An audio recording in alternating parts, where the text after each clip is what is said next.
Good evening, ladies and gentlemen. My name is Jay, and you're very welcome to this lovely, lovely Monday edition after 2 weeks vacation of Comfort the Titty. Steve for the personality titty. We got the titties. How are you? I hope you're all keeping absolutely fantastic. We are back on your screen after such a while away, and I get back on your screen and.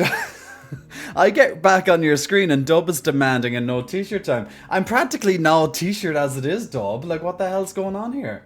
But let's have a look at the chats. Hello, hello, hello. How are you guys? I hope you're well. Seth, how was your vacation? I will talk all about the vacation in very, very shortly. And also to Nicholas's Big Muscle Flexing, welcome to you. Thanks for pressing the follow button just as we went live. Chorus, welcome to the start stream. Gamone, Pensword, Benjamin as well. All popping in to say hello, hello, hello. Pensword, I just said Pensword, didn't I? Pac-Man, welcome, welcome, welcome. Nope, we need to see some. There's no sunburn. There's no sunburn. If you want me to get topless to see sunburn, there is none. There's a little bit of, I think I got a little bit of brown on my shoulders or so, on maybe the upper back, but there's no sunburn to reveal. So it's up to you. You can either continue to request the no t-shirt, or you can take your points back. It's up to you. But there is no sunburn to reveal, unfortunately, or fortunately for myself, to be fair. He got a little bit of color, just a little bit of color. But I'll be telling you all about this in just a bit. But yeah, guys, it's been a while. It's been it's been a while. I haven't changed, I swear. The only thing that's probably changed is that, can you see the hair growth? Can you see that hair growth right there? Those little hairs. That's because I haven't shaved in like 4 days. So that's a thing. Now there's a reason why I can't shave at the moment, and I'll let you in on that a little bit later on too. But well, you got some color. Well, the hair is the same. Is more or less the same as where we left it off 2 weeks ago. Just a little bit of growth, but that will be gone again very soon. I'll be shaving that on Wednesday, I believe. So yes. What? Oh, Jay's another year closer to becoming Santa Claus, and he won't even need to spray paint his hair. Oh my God, Gamone, that's a burn. That's a burn there, Gamone. Oh my God. But yes. So there's been a couple of changes. The beard's looking fuller. Though after just a couple of weeks. Yeah, like, look, it's coming back. I told you my beard regrows quickly. It was just over 2 weeks ago. 2.5 weeks ago since I last saw you guys. And yeah, the beard growth is already coming back as expected, as planned. So that's all fine and dandy. Palincaster, Big Muscle Flexing, welcome to you, Palincaster, or Palincaster maybe, let me know. But Big Muscle Flexing, welcome to you too. But guys, it's good to see you after this vacation. Now, I have a lot of photos. I have a lot of stuff to show you, stuff that the gram has not seen before as well. So where is my phone? Where? Okay, I put my phone somewhere and now I have no idea where it went. I think the phone just got up and just walked away. It had enough of my shit, you know what I'm saying? But blame Ben. Oh, we always blame Ben. We blame Gamone and we blame Ben. And sometimes Dub. But like the person who I miss the most, to blame the most for everything, is a guy called Ganko. I wonder where Ganko is. We want Ganko back. Ganko was my favorite person to blame. And I just don't get to do that enough anymore. Teddy in Texas, I missed you too. You get, these titty, I barely done any titty bounces in the last 2.5 weeks. I'm already feeling the titty bounces. Guys, the titties got a bit of a break for about 2.5 weeks. Now, to be fair, me feeling a little bit of a titty bounce is because I done chest day yesterday in the gym. So it's probably that more so than anything. But yeah, the titties be bouncing. They be popping. So yeah, let me show you. Let me show you guys. We'll have a little bit of a catch up first. I just want to do a little before I go into the holiday and show you photos, videos, stuff that you've never seen before type thing.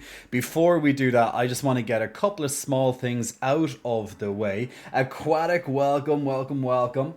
Also, GX Valentine, Chorus, of course. Ganko's probably still curled into a small little ball with all the abuse you lobbed at him. Granted, it is his fetish. It was his fetish, absolutely. No audio here. I'm having issues doing chores. Once I get the chance, I'll say I'll have audio. If you had a good vacation, just give a thumbs up.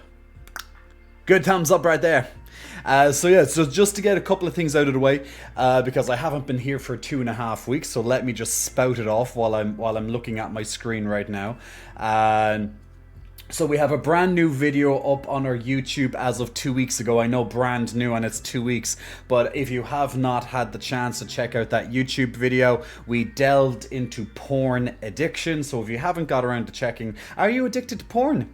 Then definitely feel free to check out that video. There's new content coming soon on the YouTube. Now that I'm back, we have multiple scripts ready to go. And by the way, Dub, just since you're here, I saw that script. I haven't had a chance to go through it, but I will be going through it tomorrow. That other script that you put up about the phone, because you know that's a big thing for me. So I'll definitely be looking at that and putting in my 2 cents. In on that. On top of that as well, if you have not checked it out, we have had a lot of content on the J4Pay. Now, J4Pay, if you don't know, is a lovely certain website where only the fans would go, if you know what I mean. But that is where you see a lot more J, a lot more than maybe you realized was on the internet. I don't know. But there is a lot of J right there, and there has been a lot of content in the meantime, new videos and a little bit older posted. I have a new video coming up this week as well. One was just posted today, of course, but we have a new video coming on Friday, brand new, with a very new guest that has never been seen before on the J4Pay channel. He is quite a popular content creator though, so it is someone that I have teamed up with, so to speak. I'm choosing my words very carefully when I say I teamed up with them.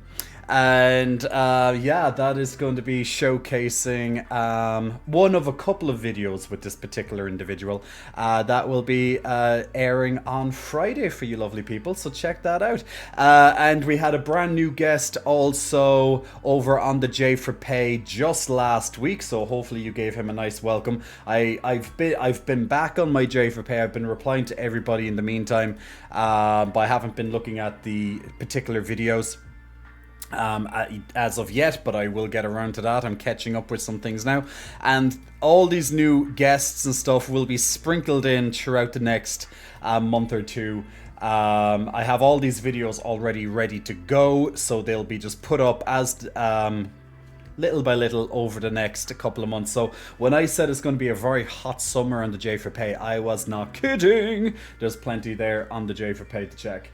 But that would ruin my innocent image of you. Oh, Chorus, you've never had an innocent image of me, have you? So yeah, there we go. Chorus, you know better than that. How is South Europe? Mars, hello. I will be talking about that in just a moment as well.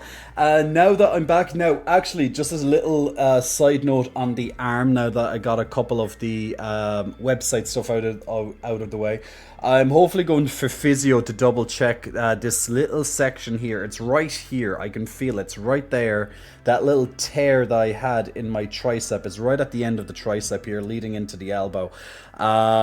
So it's still being a little bit of a pain in the ass. I want to do a hell of a lot more gym work at the moment, and it is unfortunately getting in the way of some marvelous gains. But I'm sure as soon as that is a thing of the past, I will be going boom, going crazy into the gym all over again. I'm just counting down the days, guys, but I am in the gym. I took 2 weeks off the gym for my holidays. and then a few days after just to, but I had a great time. I had a great time. You've had issues there too on your left, man. It's a pain in the ass. But as you guys know, my entire arm was like purpleated. That's my new word. It's Gurple, and that was 2 months ago now. 2 months ago. Time flies. And it's still not back to 100% yet. It's still quite weak, which is a pain in the arse. So there you go. Hashtag purpleated. We like that. I need to find my phone. I think I left it in the other room, so I will do that. Like a grape. Like a grape. That's it.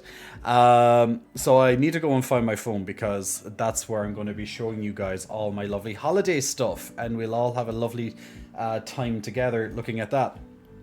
Now, on top of that as well, I'm just picking up things as I'm going here, getting back into the swing of everything. Of course, if you have not checked out our lovely Discord before, if you have not checked out our lovely community Discord, then check that out for all the updates of new stuff on its way over to yourselves. Of course, on big community to chat to as well, and we have the lovely coaching website there as well.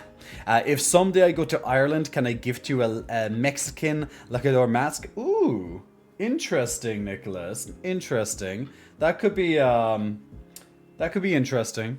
I'll need. Can you send me a photo of? Actually, you know what? I'm going to actually Google. I'm going to Google that as we speak. Oh, well, it depends on which one it is, LJ. Like, I've seen these wrestling masks before. I've also seen these in some porn videos as well. Just saying. I think that's where most people have seen these too. Yes, just certain videos I've saw in the past. I know, blame me, shoot me, guys. I'm sorry. I'm only human. But yes, I've seen these type of masks in the past. Yeah, why not? I think it would be. I don't know what would look good on me though. You know, blue is my favorite color, so maybe something blue. But it really depends what you got planned on that one, Nicholas. So definitely feel free to let me know. Yes, LJ will be here. Now, guys, give me 1 second. Athulj. What was this mask blue and white, and was the guy's name Kyle? Maybe. There might have been a guy in red as well. Just saying. There might have been a red mask, there might have been a blue mask, you know, a couple of masks involved, you know, doing stuff to particular people, you know. You know. It's just how it is. Now, give me 1 second. I need to find my phone because without my phone, I can't show you. I'm going to throw them all on the screen as I'm talking, but I need to do that first. So give me 1 moment. I think I left it in the other room.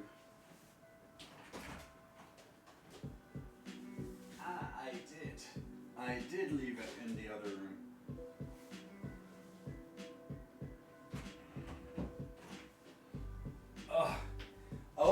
Is the bicep flex still locked? Okay.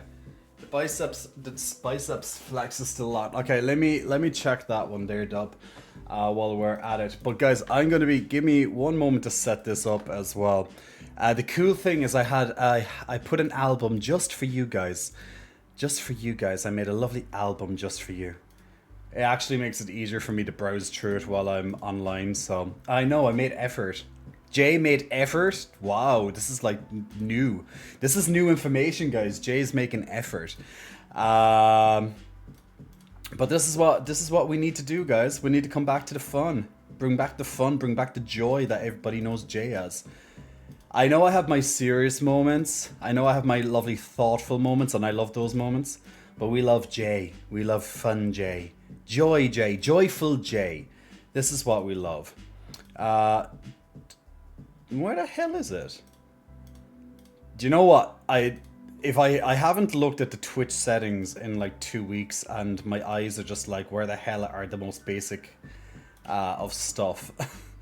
No, it should be under community, right? No, it's viewer rewards. Okay, yeah, rewards. No. Okay, to change this. Twitch, stop changing my stuff. Okay, emote. Low lighting. But no, the bicep one it should be still enabled, Dub. I see bicep flex here enabled. Pec flex, lav flex, bicep flex, low lighting flex. I'm just gonna check it on my screen. Here too. Pec flex. Yeah, I see it on my screen here too, actually, yeah. I got it.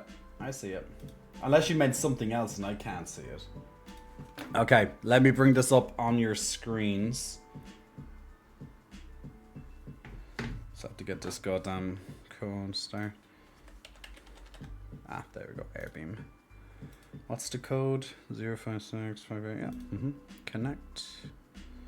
So I'm just waiting for my phone to appear on my screen there now, on my big screen here. I think I know exactly the video, says Tub. Let me see this. Reward temporarily unavailable. Ooh. Not sure why. It's not just... What I'll do is I'll enable it and disable it, and also have to turn my phone on silent again. I'll enable it and re-enable it. Renable? Re-enable? Renable? Can we... Princess Renala? I don't know. Okay, press this screen record icon. Where the hell is screen record? There. That's the screen record, right? Why is that not popping up on my phone? Ah! Okay, yeah. Okay, I got it now. Seriously. Okay, so it would be amazing to see Jay throwing some wrestling moves here and there. I think people will like that. I think people will like that quite a lot, to be honest. And just okay, why is it having trouble connecting to my photos? Okay, it's not appearing on my goddamn screen for some reason. Why? Goddamn technology, you're meant to work.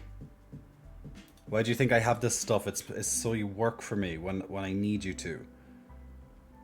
My people want to see my photos and videos. See, this is what Jay should have done, is double tested it. I've done this before. It's just, it's not seeming... It's having a trouble picking up the photos for some reason. Ben, I'm going to give him the teddy bear hug while we're trying to get this work. Okay. Yes. But it's just having issues picking... I don't know, there's just something with my photos. It just is being strange. Okay, I'll just stop it again. I'm going to exit out of this. Disconnect it. Turn it all off again. You know how Ganko fixes things when you turn on and turn off? Yeah, Ganko, we're talking about you again. It's been a hot minute since we could talk about you, Ganko, but we're here. Gimone. Okay, let's try this again. Start. Okay, still trying to pick up the photos again. Oh, that's a teacup that broke on Jay's on Amazon. What? Where? Give me Ben. Give me a link if the same one is there, and I will buy it literally right now. I will literally buy this while I'm on stream. You guys will be watching me put it into my cart. You need to show me where this is. Holy dear God, why is this not picking up my photos? Like apparent... I don't know, man. This is strange.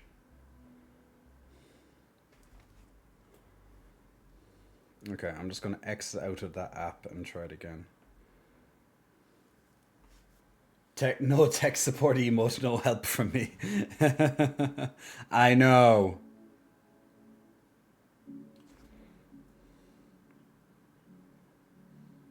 This is annoying me. There is no screen mirroring. Okay, relaunch. 04, okay. Like the code is the same, it should just pick this up automatically. Yes. This is so annoying. Libby, is that the correct one, Ben? I want to show you people stuff from my holiday, and it's oh, okay, it's not the mug, but it is at least Jack Skellington. So I applaud the effort. Are you Ben? Are you doing this on a daily basis? Are you refreshing to see are those mugs there for me? Because that's very sweet. No, this for some reason is just not. Okay, it's picking up the okay, it's picking up it, but it's not entering it. This is so strange, man. I'm doing it right. Everything on your screen, including notifications of the card. I know that, which is why I'm trying. Jesus Christ.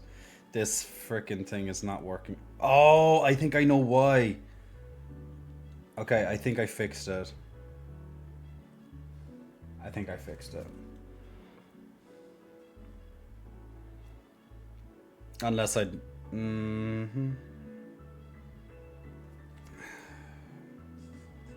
All I want to do is show you guys this stuff in the easiest way that I know.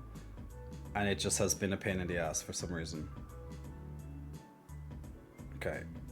Loading. Oh, I think we got something. I think it's working. Yes, okay. Well, the screen went blank, so that's new. Ah, oh, dear God.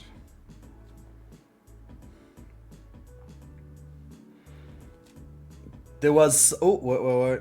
I see, I get excited because I see that the screen goes black, so there's some sort of action. But still nothing. No, I keep... What's that? Live, blah, blah, blah. Attempted to start an invalid broadcast section. Then maybe take the correct one, please. Yes. Yes. This is so fun, isn't it? All J... Oh, finally! Okay, it's working. Dear Jesus Christ. Oh, and now... Okay. Okay, does this... perfect. Okay, great. It's working. I'm taking full advantage of this now while I have it on my screen. Okay, let me start. I don't know where... Okay. We're just going to take this as it goes because literally I need to... while it's working, I need to have it working. While it's working, I need to have it working. How can I zoom in on this? Can I... Wait. Can I zoom in? Oh, yeah, so it's like... Something like this. I wish there was a... Can I like pull this full screen? Okay, this is the biggest it goes. Okay, this is the biggest it goes apparently. Yeah, okay. So, yeah, so at least it's working right there. So at least I can show you guys. At least I can show you guys what I was talking about. But yes, so we are going to show you some photos and videos and stuff, lots which have never been seen before, because I don't put everything on Instagram. So you guys get the little sneak peek of everything. So yay, strap on in there, guys. Strap on into those chairs of yours, or on your beds, or wherever the heck you are right now. Or maybe you're out for a walk and you're listening to Jay, and let me talk you through a couple of things as we go through where I have been. So this is in Croatia. So this is Split. This is just the first stop of my little holiday that I had there. So as you can see, quite historical place, just with, and quite old as well. But this is what I love this kind of architectural stuff. Now, looking out now this is on top of a hotel. So you can see the view from here. We're very close to it's a port side city, so we're right next to the water as well. Now the water is just crystal blue. It's gorgeous. You can see the orange on the houses, just those kind of slated roofs, and you can just see how old this all feels, right? It's really, really cool. Now, it was 35 or so degrees. It was extremely humid while I was in Croatia as well. So now, for people who don't know what high humidity is like, for people who don't know, if you have extremely high humidity, pretty much as you're walking around, you're not going to be sweating as such, even though it's extremely hot. There's just going to be like water dripping off you. Not exactly sweat, it's just like water. The moisture in the air just drips off you as you walk around the place. It's not exactly nice to deal with, but that was Croatia at this time of the year. Now, I do highly recommend that if you ever are wanting to visit these places, please avoid the July and August heat wave season, because it's not so nice. Now, the weather is spectacular, but the humidity sucks. Moino, sir, someone stole your hair. We need to go to the police because you've also stolen my heart. Do you like it? Do you like the new style? Trying something a little bit different. Florida is hitting its own heat wave. It's demonic. It's being possessed, guys. It's being possessed. Here's just another shot from the same hotel, just high up. We literally just came here for a drink. There's a swimming pool next to us. This wasn't the place we were staying. We were just staying in the kind of like a little Airbnb type thing. But this just had a nice view. This hotel was high up. They kind of have just a nice overlooking view of the city. And this is just pretty much an alley, that we strolled down, should I say. So you can kind of see how old it is. It's cute, it's quaint. Just gotta love that stuff. Things are finally cooling down where you are at. That's good to hear. Continuing on, once again, as I said, we're at a portside city. So this is just like different shots around the kind of port itself. Now where you can see in the distance here, you can see these ferries and stuff. Now these ferries are pretty much where you go to get onto all the different islands off the coast of Croatia. Now let me bring up Google Maps just so we can. If I bring up Google Maps, hello Ireland, we're not there right now. Let's go down to Croatia, please. So where I was, where's Split? It should be up here somewhere. Where are you, Split? Where are you? Why can't I see it? It should be over here somewhere. Okay, I'm just gonna type in Split.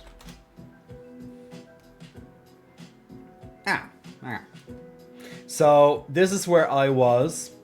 And this is the bay that I'm talking about here. Okay, so this is literally what I was just talking to you about here. So I'm roughly around this location, looking out into the bay. I was staying over here in the old town. So generally in all these areas, you have like an old town, and then you have like the more modern day stuff. Okay, so it's just how it is. So so we take the ferry and we'll be going down along the coastline, coming in and out of these big islands as you see coming down here. And we're going to be going down very soon down to another location called Dubrovnik, which is right here. And this is where we are going to be seeing lots of amazing shots. Now, for people who have watched Game of Thrones before, a lot of scenes from King's Landing would have been featured at Dubrovnik. So this is where we're going to be going very soon on our lovely little tour. So coming from Split down into Dubrovnik, just beyond my face right there, so down here. So nice little about 5 hours. It took about 5 hours in the ferry, roughly, to come all the way down here, coming in and out these islands. Lovely views, like you can imagine, spectacular views. But we didn't have time to go to all of these islands, unfortunately. But it is what it is. This is just another overarching shot of it as well. Let me just slightly turn down my background music there on my side. Um, so just spectacular, just literally spectacular. I'm just doing a little video on this one. Just same type of thing again. Um, divine to look at. Now, as we're coming along, so now I'm in, as you can see, I'm in the ferry at this point. So we're just going to be taking off, and as we go down along the coastline, we are crossing a lot of these different islands, and these islands have different fortifications built up on them, or little towns built on them, just all really, really touristy. Now, Croatia literally survives on its tourism. There's not really any other reason to go and see Croatia, so people desperately survive on a couple of months of the year. Now, I'm sure you have all been to different towns or cities, maybe even in your own country, that are completely seasonal, and literally during the winter time or something like that, they're just dead. Those towns are just completely like barren. There's no real reason to go there. So all of these different towns and cities, they all completely thrive on the seasonal tourism of the summer. I talked to a couple of locals while I was going throughout Croatia, and I've been like asking them, these type of questions. So it's pretty cool to talk to you know the locals and just kind of get their opinion on it. Now, some of the people are from surrounding countries, so not just from Croatia, but you might have from Bosnia Herzegovina, or else even Govina, or else even Montenegro, for example, or Serbia. So people from these different countries surrounding Croatia, all at the borders of Croatia here. A lot of these would literally fly into Croatia, work for a couple of months, and then go back home. So very, very normal for that to happen. So from what I got told from the locals and just people working in the hospitality sector there, whether you're in retail or else in hospitality, mostly in hospitality, the waiters, people working in the hotels, etc., all coming from either Croatia or these surrounding countries for a couple of months, earn some money, go back home, then do whatever job it is they have in that country. So now a lot of people, of course, work on the cruise liners, etc. You might even have a friend or two at some point in their life that worked on different cruises going around the world for a couple of months at a time. It's the same type of thing here. So there you go. We have them too in Canada right now. They're on fire. They're on fire. Jasper, Alberta is like that, but reverse since it's a ski town. Okay, yeah. So same type of same principle. But it's a ski town. So here is coming into the entrance. So this is the entrance to Dubrovnik. This is in the old town. So we were staying in the heart of the old town, which is pretty cool. So this, now you probably would have seen, now as we go throughout the next couple of slides and videos and all that stuff, you'll definitely get those Game of Thrones vibes, because this is where some scenes were shot, particularly as mentioned, the King's Landing scenes. Now, I'm not too sure, did they also shoot parts of King's Landing in the most recent House of Dragons? I'm actually not quite sure of that, but at least on the Game of Thrones side of things, they absolutely did. So I'm going to be just scrolling through multiple different shots now. You can just see how old lots of these buildings are, hundreds of years old. Absolutely beautiful to be there. But But I'm sure some of this architecture, you'll be like, oh my God, we saw that in Game of Thrones, or similar. Like a lot of it would have been, based on these type of buildings at one point or another. So this is just at one side of, once again, Dubrovnik is another port side. There's another port side town. So we are in the old town here. Lots of yachts, as you can see, lots of different boats, yachts from small to big. There's also ferries that go on to different islands near Dubrovnik. We went on to one particular island, which is where the Iron Throne was. Now, I'm sure you're going to be getting, as I said, these kind of Game of Thrones vibes as you watch these photos.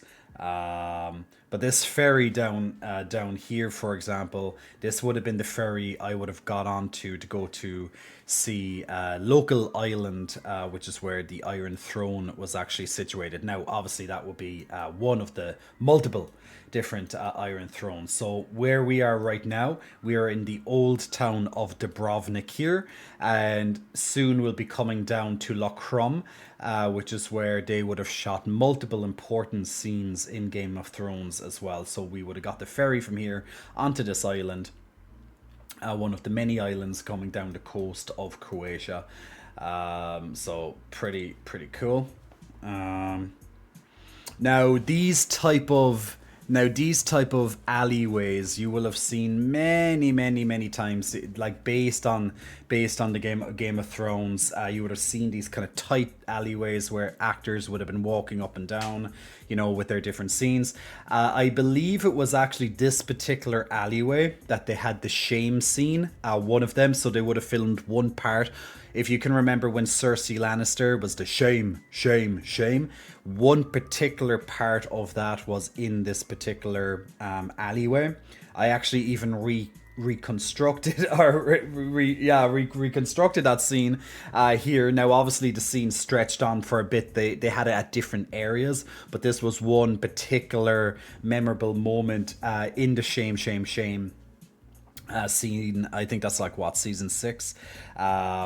And yeah, I'm literally just doing it right here. Taking no shame at all. Taking no shame doing the shame scene.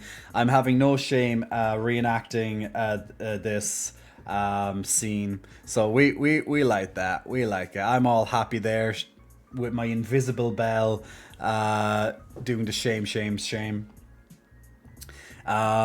Hey Jay, good to see you, and the sisters again. And the sisters. Hey Canry, welcome back. But we're going through some shots that you will not have seen, or some of them you will not have definitely seen of my trip, including lots of me that you haven't seen either. So yay, more Jay. Oh, that's what he was doing. I was so confused on Insta. You didn't get it? Okay.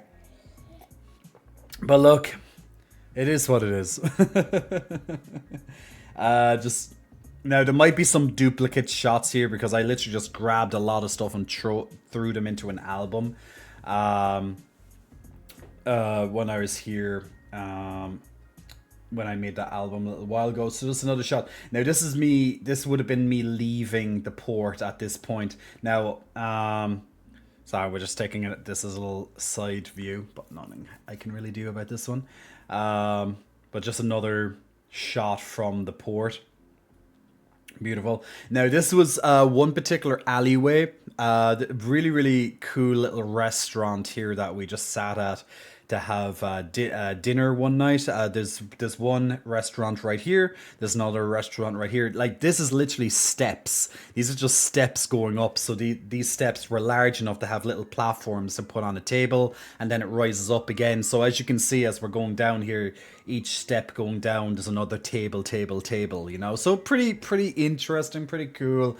I just sat out. It's getting a little cooler at this time. This is about 28 degrees Celsius around this point. Still extremely hot, but at least a little bit more chill than the humid afternoons that we would have had, which were absolutely dire to go around. Now, we would have been walking for about, my average steps every day was about 20,000. So I was doing a lot of walking on this holiday. So I pretty much was saying to everybody when everybody asked me how was the holiday, I'm like it was great, but I need a holiday after the holiday. That was literally my response to pretty much everybody because my legs were just worn down, like marching up and down all these different streets, up and down hills, a bit of hiking, 35 degrees plus, which is not easy for me to handle because I'm normally used to anywhere between 15 to 20 degrees at this time of the year. So adding on an extra maybe 15 and extremely high humidity, not an easy task for me to handle. But we did it. And so, yeah, we captured a lot of stuff. Now, this would have been a familiar. I actually put this one up on my profile on Instagram. If you haven't checked out my Instagram, guys, feel free to go and check and follow. Yes. So this would have been one of your first looks at seeing me with the shaved head. We're just going to zoom in there and look. Aren't I looking daddy as fuck? Aren't I looking daddy as fuck in this particular hello. I'm looking pretty daddy as fuck here, I must say to myself. So interesting. I look so different without hair. I really, really do. I look so different. When I'm completely now, I'll be completely shaved like this again in like 2 days time. Right now, as you can see, it's growing on top. You can see all the hairs growing on top of my head right again. Like some parts of me is darker than others. Like this is a lot more lighter, but it's good.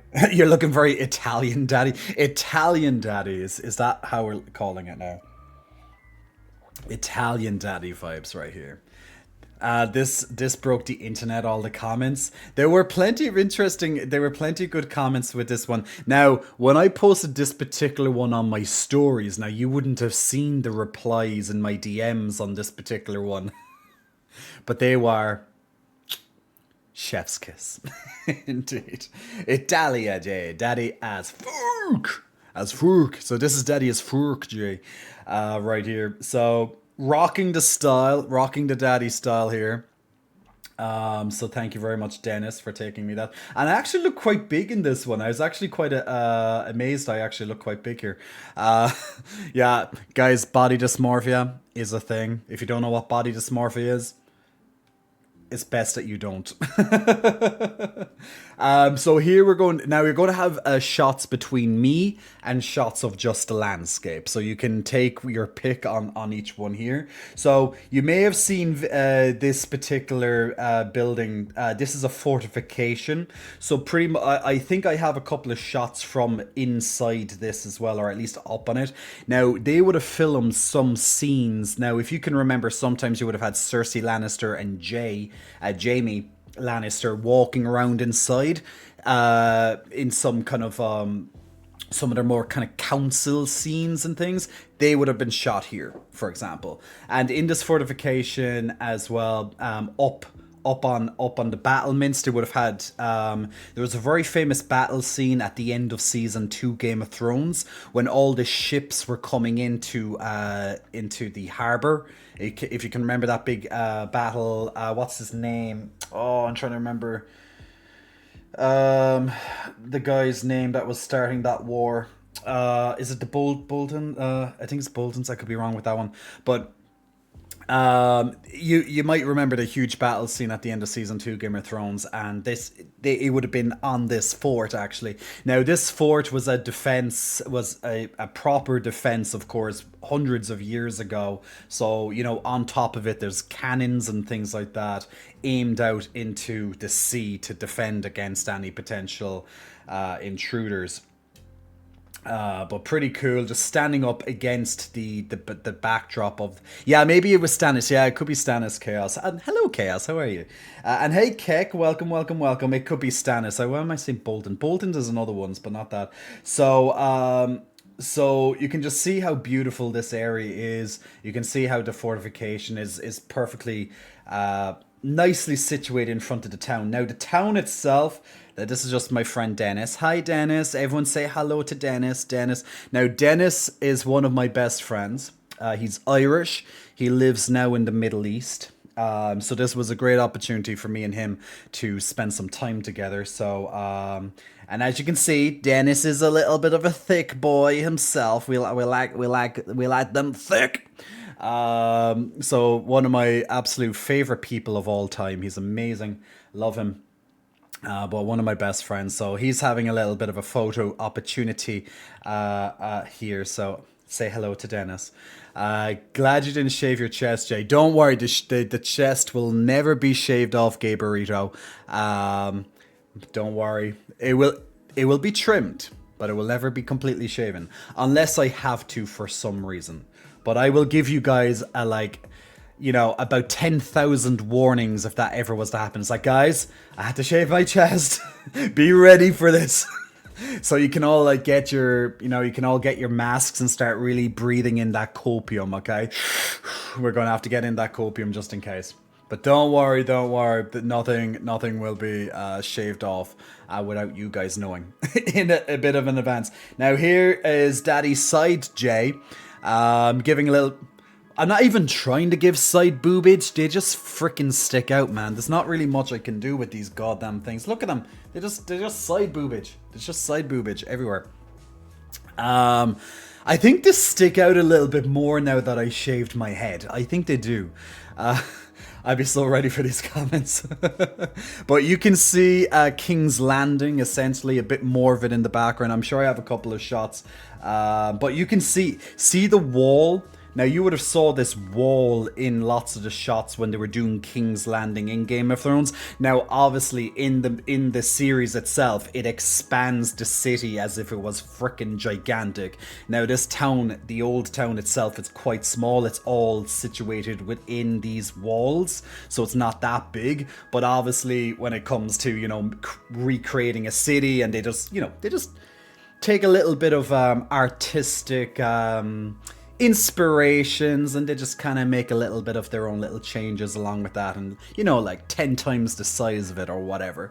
So, but you would see these type of imagery will be very familiar to you if you've of course watched Game of Thrones at one point or another. I'd be so ready for these comments, copy. yeah. Just a bit of copying, just a little bit of alterations and stuff. A little closer to side boobage. Me just sitting on a wall. Nothing really much to comment on here. Just taking a little bit of a moment to rest after climbing up this hill. But nothing really more to comment on. Right there. So, Jay getting into sides. Now, as you can see, I'm getting it. So one of my aims on this holiday was also to get my scalp a little bit used to having some sunshine. Now, I'd be putting on and taking off my hat very regularly, so I'd give it some sunshine. And now all the time, as you can see, there's a nice shine on my scalp here, so I have plenty of sunscreen on it. So don't you worry. I'm just trying to get myself ready and then put it back on again. But yeah, so just now, this would have been a never before seen photo. Ooh, look, a little bit of leg there. Just Jay serving some leg, guys. Jay serving some leg. Stop. There. Okay, and it just zooms in. It just zooms into the leg as I was trying to scroll across. Hey, Jules, welcome. We're just looking at some holiday photos. And some regions. So this area is right across from us. Let me bring up our map to show you here. Where am I? Blah blah blah. I moved down, didn't I? Wait, where the hell did I? Huh? Why can't I? Where's that point? Guys, I'm lost. I'm lost on my own. I literally had it set up here and now I'm lost. Where did I go? Meh. It's still pumping it.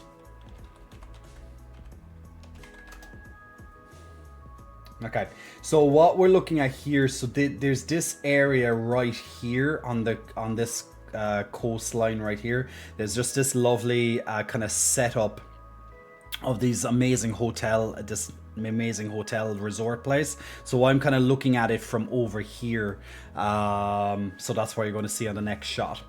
So sorry about that. I was just trying to get that location up. So I'm just going to try and zoom in. You can see how this hotel and it's kind of going down, down, down into the water, and then you have like you have, well, next to the water, and then you have all these like, you know, umbrellas and things like that. But pretty cool how it's all set up here, like very luxurious. Of course, I would not be in such a place. I think this was called Rixos.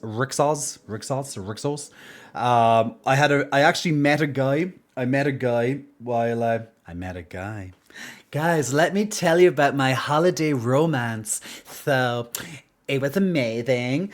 But I met a guy. So I met a guy, and he was actually staying in this hotel, and he was sending me photos and videos of this hotel, and then we met up with my friend Dennis, and we all went out for drinks. It's like when I'm on holiday, I meet a lot of people. Like I do get the opportunity, thankfully, to meet lots of people. I don't know, it just happens. It just happens sometimes. We just meet people.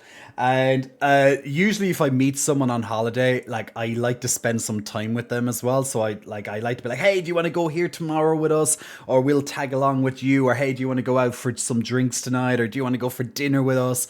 This type of thing. You know, I'm very friendly in general. And I'm very inviting to do stuff with someone that I just met on holiday, because like, it's, you know, they're on holiday, you're on holiday, why not if time allows, why not like kind of let's cross paths, do a few things together, make some extra memories. Pretty cool. So I met a nice guy. We had drinks together with his friend and my friend, so there was 4 of us, and we went out one night to this like little tiny, this, I don't know, do I have any videos? I definitely put at least one video up on Instagram at the time. They got in this singer, and she was just belting out these like Amy Winehouse and Adele, and just, it's just a couple of songs, just very randomly having a professional singer coming into this tiny little club, and the DJ was killing it. Like I was like, how the hell is this DJ so good in this tiny little club that, you know, it's so easy to miss, you know? So we just taking part of the nightlife as much as possible, because the nightlife is sightseeing as well. You're sightseeing the nightlife, right? So it was just pretty cool moment. So we had drinks, and then we were like walking through the old town, all like la la la la la at night time. It was interesting. So seeing Game of Thrones while drunk, it's great. Then happily ever threesome at the end. That's kick. This is what you wish. Unfortunately, that didn't happen. But yeah, I'm telling the truth. It didn't happen. Oh, hey, Omega Hug. How you, man? Those are memorable moments when you're sharing vacation time with new people. Yeah, and I've actually had the opportunity multiple times to do that. During the holiday. Now this will give you more kind of Game of Thrones vibes. Now you see the wall. Now you can actually go up on this wall as well. You can actually walk around the old town from the battlements if you wish. There's actually even there's 2 cafes that are up here too. You just have to pay a little bit of extra money to come up here. You can go into the old town for free. So the old town is just a town. There's lots of people that live there, but there's a lot of tourists, you know, it's a tourist trap. There's even an aquarium for some reason in the town as well. Quite odd, I thought, for an aquarium, but yeah, there is an aquarium there. We literally had a look at the entrance and we're like, nah, I don't really care about the aquarium.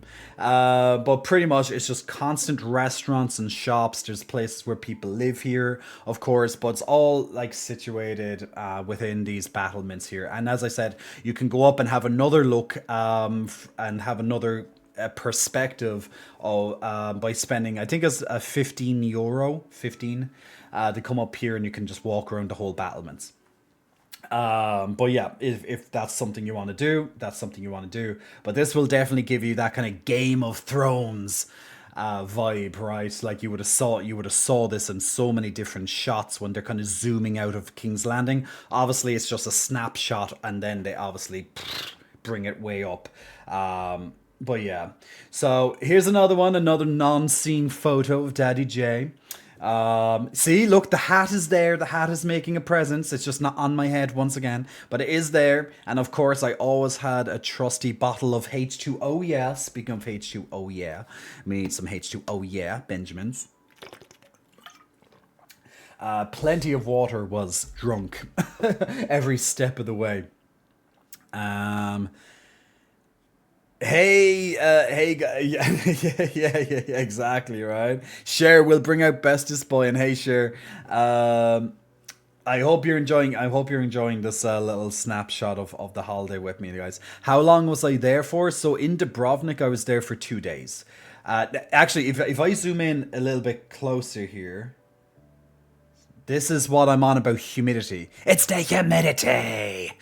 We all have visions now of Monica from Friends, and she has the afro, and she's like, "It's the humidity." I was literally like that, but I had a shaved head, so well, still do. But you can see literally the beads of water. This isn't sweat, okay? This isn't sweat. This is literally the humidity forming on my body every single step of the way.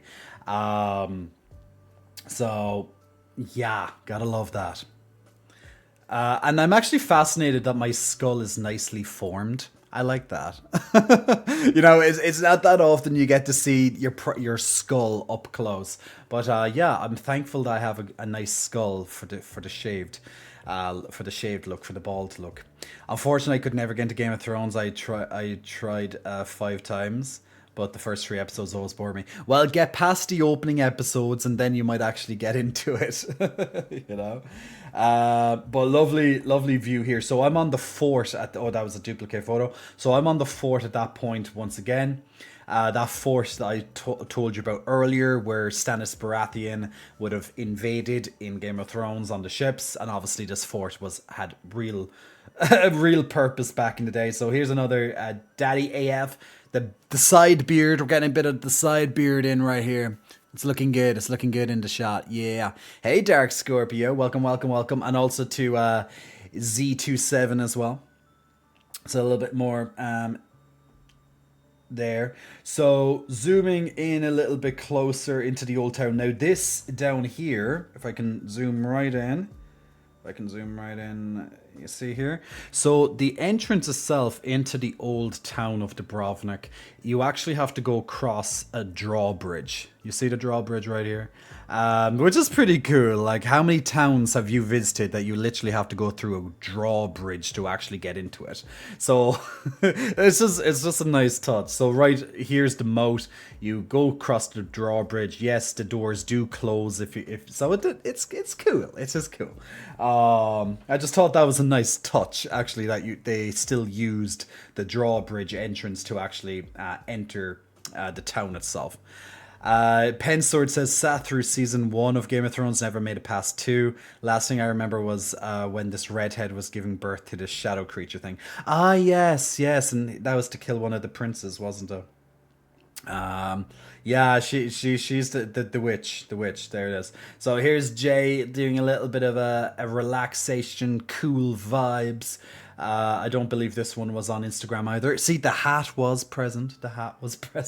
I was wearing a hat. Trust me, my scalp is okay. It was a little bit red at the end of the holiday, and that wasn't, funnily enough, from Croatia or Greece. That was actually from Amsterdam, of all places. But we'll talk about that in a little while. So just another shot, keeping cool, looking out.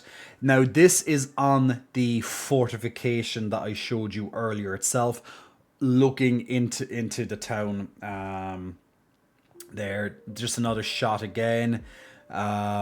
Nothing, just another little bit of a view. Oh, and now the hat comes off, same type of thing. Now getting some sunshine on the scalp again, getting it used to it. Dennis trying to use some of his photography skills here to kind of just get in that kind of more cinematography,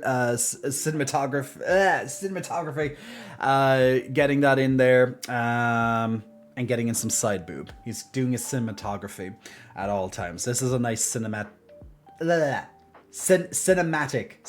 view. Okay. I don't know why that was so hard. Cinematography and cinematic. There we go. 2 words that Jay is having difficulty saying right now. I know what you mean. I asked my friend what the fuck was that about. If it makes you feel better, that's the season I never got into it. That's the reason I never got into it. Basically, she made a deal. Okay, she made a deal, and she birthed the demon to then have the shadow creature go and kill one of the guys. That's pretty much it. This is me and Dennis again, all smiles. We are about to head onto the boat to lead us to the island. Now, the photos aren't all in chronological order, but we're just, yeah. We're just, hey, Irish Alan, welcome to the stream, man. So this is on the way to the island. So this is the island that we went to. This is the island of La Crom. So nice foresty looking island, as you can see here. So right, only a couple of minutes now. I'm saying goodbye to King's Landing at this point. So goodbye, Dubrovnik. At least temporarily. We'll be coming back later on that day. So we decided to spend like the whole day here at the island. So just taking a little bit of a look how clear that water is. It's just gorgeous. It's times like this when I'm like, I just need to stay away. You know, I just need to be away forever. I want to come back. But, you know, I like coming back home as well because, you know, home is home. Home is comfortable. So this is actually on the island itself. This is just a little bit of a garden that we're passing through. There's some snakes and stuff here. Just have to be a little bit careful. There's peacocks as well. Peacocks and snakes. Snakes and cocks. Peacocks. Huh. Interesting. Nice. We like it. We like it.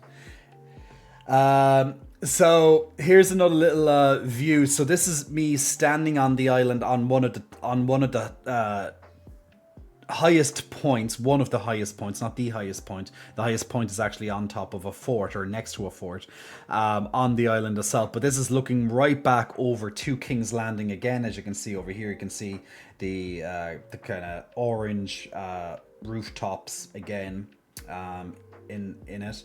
So we're just looking, so you can still have a nice clear view of Dubrovnik from the island. So we're not that far away. We're about 15 minutes on a ferry, so quite close. I would die if I saw a snake. Well, thank God there's no snakes in Ireland. St. Patrick just banished them all out, didn't he? So it's all good. Hold up, snakes. So here's just another kind of got in bit more of the outside of the town. Don't worry, we'll be going through all these. This is Jay getting on his bottage, a little bit of bottage here. You know, it was sunny. We needed to get some sun time on the bottage. It's the only way to do it. So this will be another never seen before photo. So you can just zoom up into that. We're just gonna zoom up into that. Oh, look at the sweat. Actually, no, that's not sweat again. Remember, this is humidity, people. Look at that underboob right there. Look at the underboob. There is underboobage. There's underboobage and humidity. This is underboob humidity. These are humidities. The humidities underneath the boobage is real. There is a hell of a lot of humidity. It's like 70% humidity at this point. I am sweating, well, not sweating. I'm just water rolling off me right here. So sun's out, guns out, Mr. Hulk. But I know people who have them as a pet. Yeah, I had them as well. My brother had snakes as pets, and my cousin had snakes as pets as well growing up. Hey Teddy Bear, love the haircut, looks good on you. Thank you very much, Johnny Bravo. Thank you very much for that. Now it's a little bit longer right now. I'm just leaving it grow for a couple of days because I'm doing a scalp treatment. I'll talk more about that later. So I have to not touch it for a few days and then I get a touch up again. But yeah, huge booba. There we go. So we're having a little bit of a pose right there. Oh, and the backage. It's not that often people get to see my back. Okay, that's not that often because people aren't interested in the back. People are interested in boobage. So we're just going to take a moment to appreciate the back of Jay. The back of Jay for now. So I'll just leave it there for a moment as we talk because you don't get to really see my back that often. In all fairness, no one wants to see my back. They all want to see my boobage. So the poor back gets no screen time. And I have a back, apparently. I think I have a back anyway. Well, to be fair, I get asked every so often, do these boobs like weigh me down? Do I get like back pain? And I'm like, no, because I have muscle on my back, so it's okay. I have to do more back work to make sure that I don't get so I don't get back pain.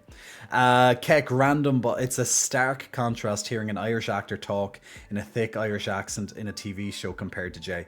Well, yeah, like when you're asked to do an Irish accent, they'll always lay it on thicker. I don't have a thick Irish accent by any means. You'll obviously know I'm Irish when I'm speaking, in general, but I've neutralized my accent quite well.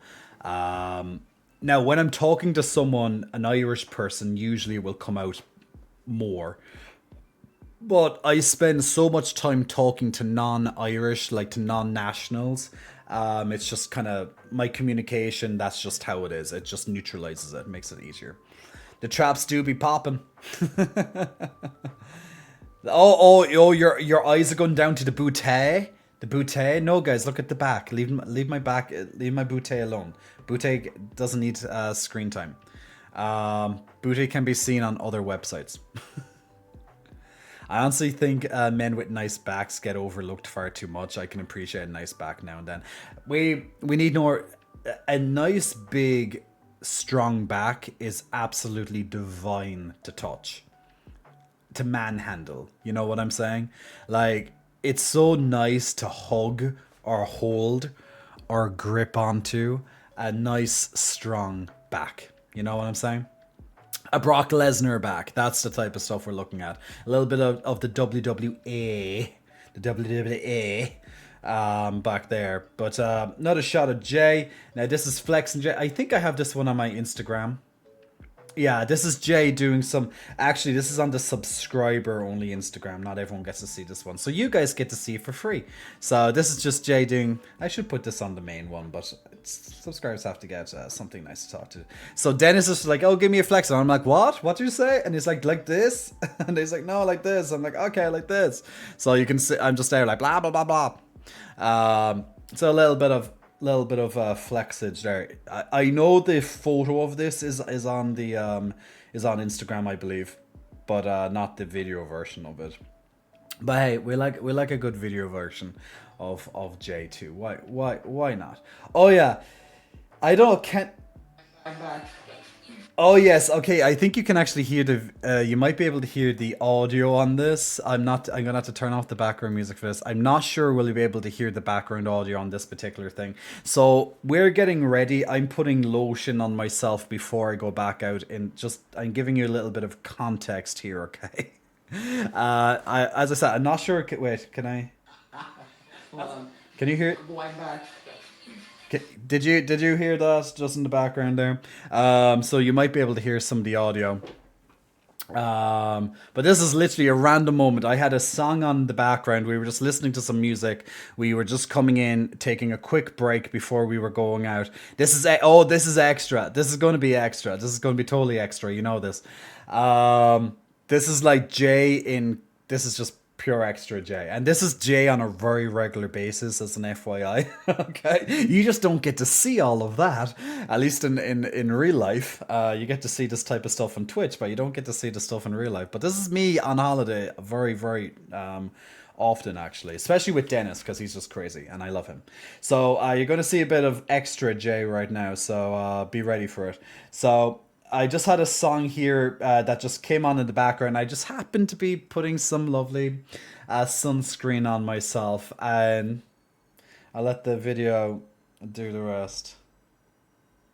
Hold on. Going back. Can we zoom in on this? It's not going to be enough visual effects. Here we go now. We got milk on them tiggities. I got the milk money. You like that? So Yeah, that's just total Jay on holiday. It's just I got the MILF money. A little bit of Fergie came on the background there, and Jay's just like, and of course Dennis just happened to be taking out his phone at the same time, and he was sending this on to his to the guy he's dating actually. So I hope the guy he's dating had a good time. So that's nice. It just happened to be the MILF money. Ah, sure, we love it. We all love it. We all love a good time. Why not? So that's definitely an extra one. Definitely an extra one.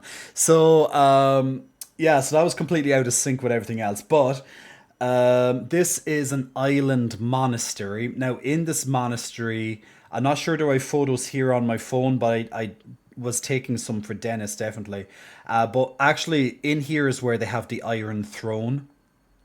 Well, one of the Iron Thrones, but it's actually situated here in this monastery in on the island of Lochram, near Dubrovnik, and they would have had multiple scenes walking around in this area, like in the gardens and stuff like that. So just to kind of give you a snapshot of this island monastery, so pretty cool.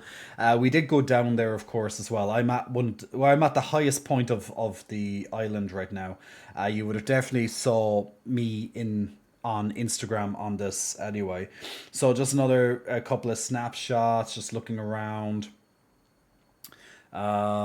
This is on top of the fort itself. So it's just a tiny little fort up here on the top of this island too. Just another defensive, fort that they would have used a long time ago. And yes, you would have saw that particular photo on Instagram, so that's just happened to be there as well. We're just gonna casually, we're just gonna like casually, casually, very casually look down at all the humidity, casually. Just a little bit of scrollage. Just a little scrollage. Just getting into that scrollage right there. So just going right into that scrollage. So you did it yourself. I bet you did that on Instagram. Do not lie to me. You did that on Instagram. You went like that. You know you did it. You were going straight in for that ass crack. You know you did. And I'm doing it right here just because I have no shame. Um, yeah, this one is definitely on Instagram as well. So just one of multiple shots um, of Daddy J looking out over the island itself. Um, of course we did. Trying to look up majestic. Um, I just stood there. That's all I did. That's all. That's all I do, guys. I just stand there. Oh, and this is a more zoomed out version. Titillating. So this is just a more zoomed out version, so you can see the monastery once again in the background here. So this is like the more full view, whereas the other one was more zoomed in of that photo, just so you can see the full thing in action. So coming down from this fort, you have this little trail leading down in back into the forest. Just a little trail coming down here. Um, then you have another trail after this. You just have these trees just lined up. I just love this view. These trees just like perfectly lined up, going right down, lining this road, or path really. But pretty cool. And we have baggage again. We have some more baggage. This is me. Dennis just randomly taking photos of me at this stage. I had no idea. So yeah, this is just Jay looking out at the island, being like, "I am here. I'm here."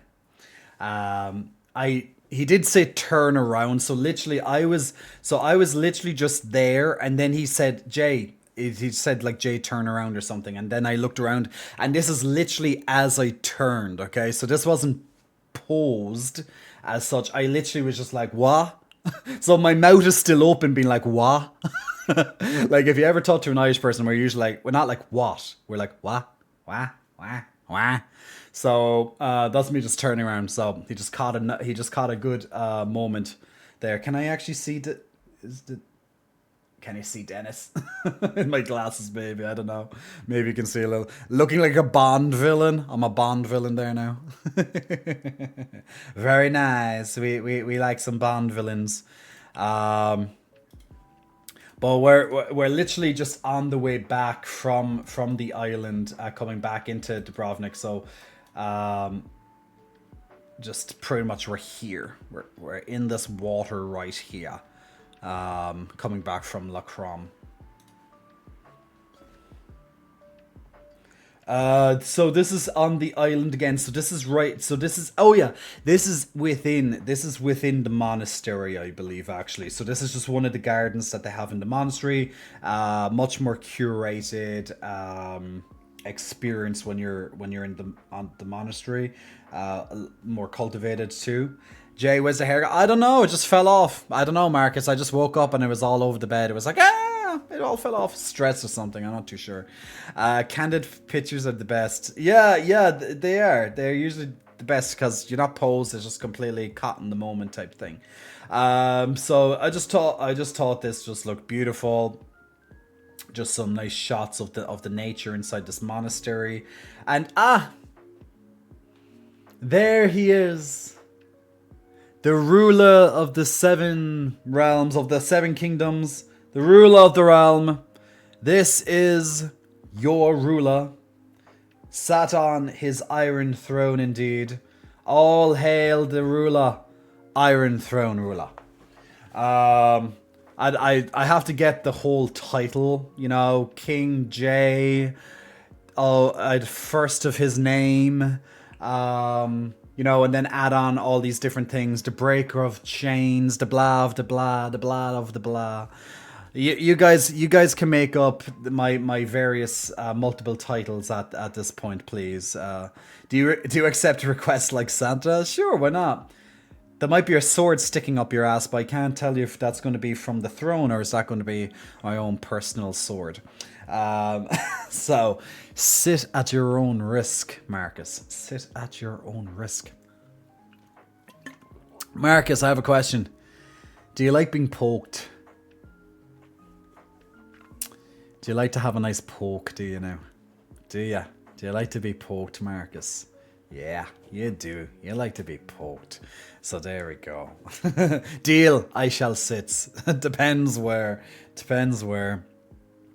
But this is Jay, sat on the Iron Throne, ruling as he should. And of course, this is mommy. So, okay, so this is daddy. Okay, this is daddy. Like, you look at this and you're looking daddy, right? This is kind of a daddy photo. Dennis does not watch Game of Thrones. He had really no interest. He was just, oh, it's, you know, and I had to kind of give him the, you know, I had to give him the spiel. And I was like, okay, sit on it. How do you think he sits on it? Ta-da! Ta-da! It's like, oh, hail everybody. And he had to get in his lovely Gucci's. He was like, oh, the queen is here. The queen is here, darling. Ta-ra, Chuck. We're doing a little bit of Celia Black there. But of course, this is how mommy would rule if she was sat on the throne. Yeah. Oh, hey, girl. Oh, hey. Like, I'm trying to butch it up. I'm butching it up here. Like, I'm just bringing in I'm bringing in the stare. Yeah, call me mother.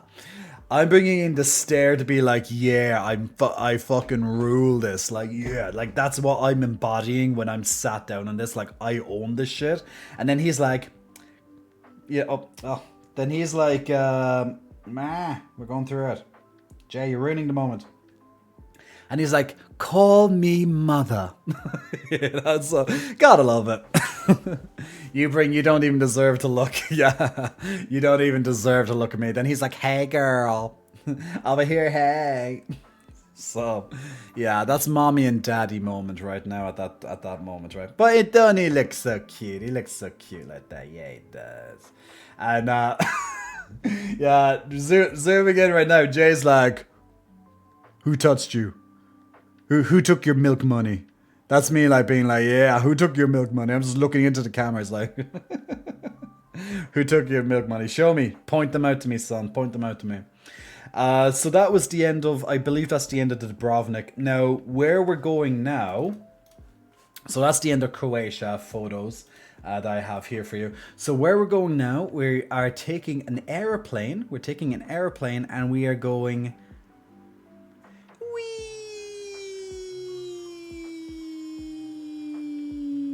down into Greece, down into Athens.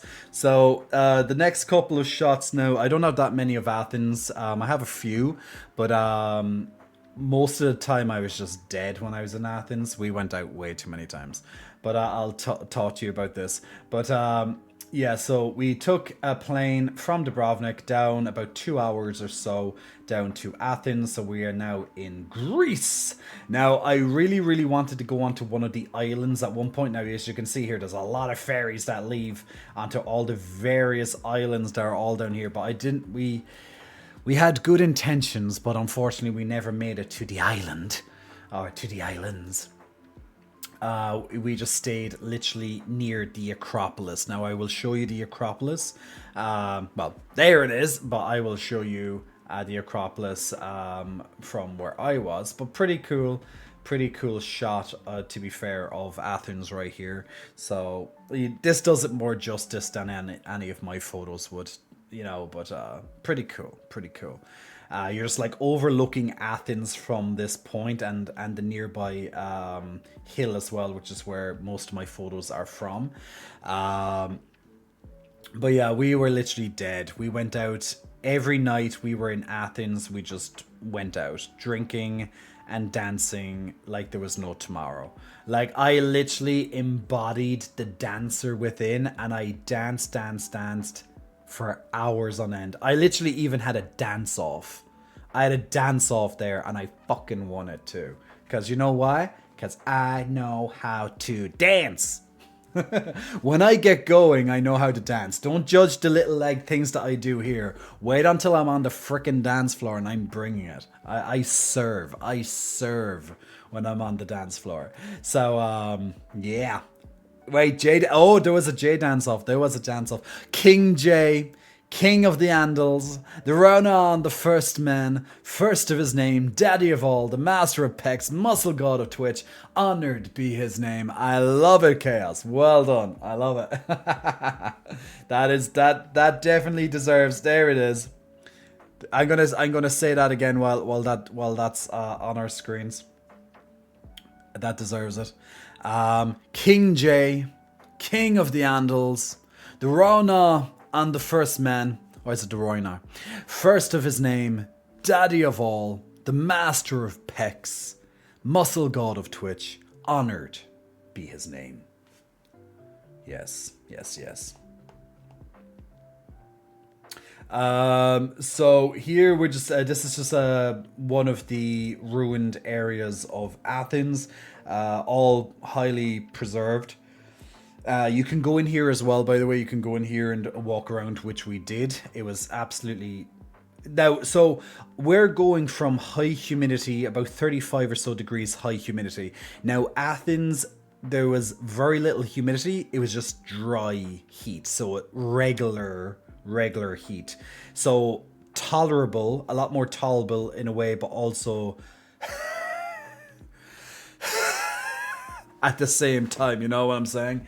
Because I'm just not used to this type of heat. So we're staying in a similar heat in terms of degrees, but very different from high humidity to very little humidity.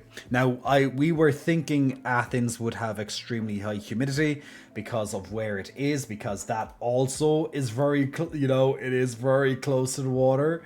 We're here, so it is quite close, so we would have assumed high humidity. But funnily enough, it was just different. It was just different. The islands aren't that fun, Jay. I've been, and I think I'll stay in Rhodes next time. One of my friends went to Rhodes. I wish I went there. I wanted to see him. My hair is an extra layer. Your hair is an extra layer. I heard the air pollution in Athens is crazy. I'm not too sure, to be honest, because I didn't spend too much time There, sorry. Um, dressed like Cam and Family Mad. I actually saw that. I actually was watching a bit of Modern Family, Ben, but dressed like Cam in Modern Family. So this is a shot. Where are we at this point? Yeah, this. Oh, I'm on the hill at this point. So this is just on a hill. This is like one of the high points in Athens. Obviously, this up here is higher, but we're at a high point in Athens that's overlooking the city itself. Now, my thoughts on Athens, my honest thoughts on Athens was I wasn't exactly impressed. I thought the architectural side of it, like when you saw the really old and like the temple stuff, like in the city itself, that was lovely, of course. But and there's definitely some nice parts of the city that I saw, but where I was staying, it was like a dump. Honestly, it was like a dump. It was like Paris. Now I know there's a lot of attention on Paris, and rightfully so at the moment because of the Olympics. For people who don't know, the Olympics is on. I know, right? The Olympics. What is that? But there's a lot of attention on Paris at the moment. But Paris is also an absolute dump. It's a fucking shithole. If you've never been to Paris before, it's absolutely disgusting. I know it looks glamour. I know because that's what they show you. But when you go there, it's a different story. So you have the tourist area, all right, like this nice circle where it's lovely. It is generally nice and lovely. But once you go outside of the area, it's an absolute pigsty. It's a dump, okay? And you can fight me on it. But like Paris used to have this gigantic rat infestation. They used to say there was one rat per person. So you're literally talking about millions of rats. Or was it two rats per person?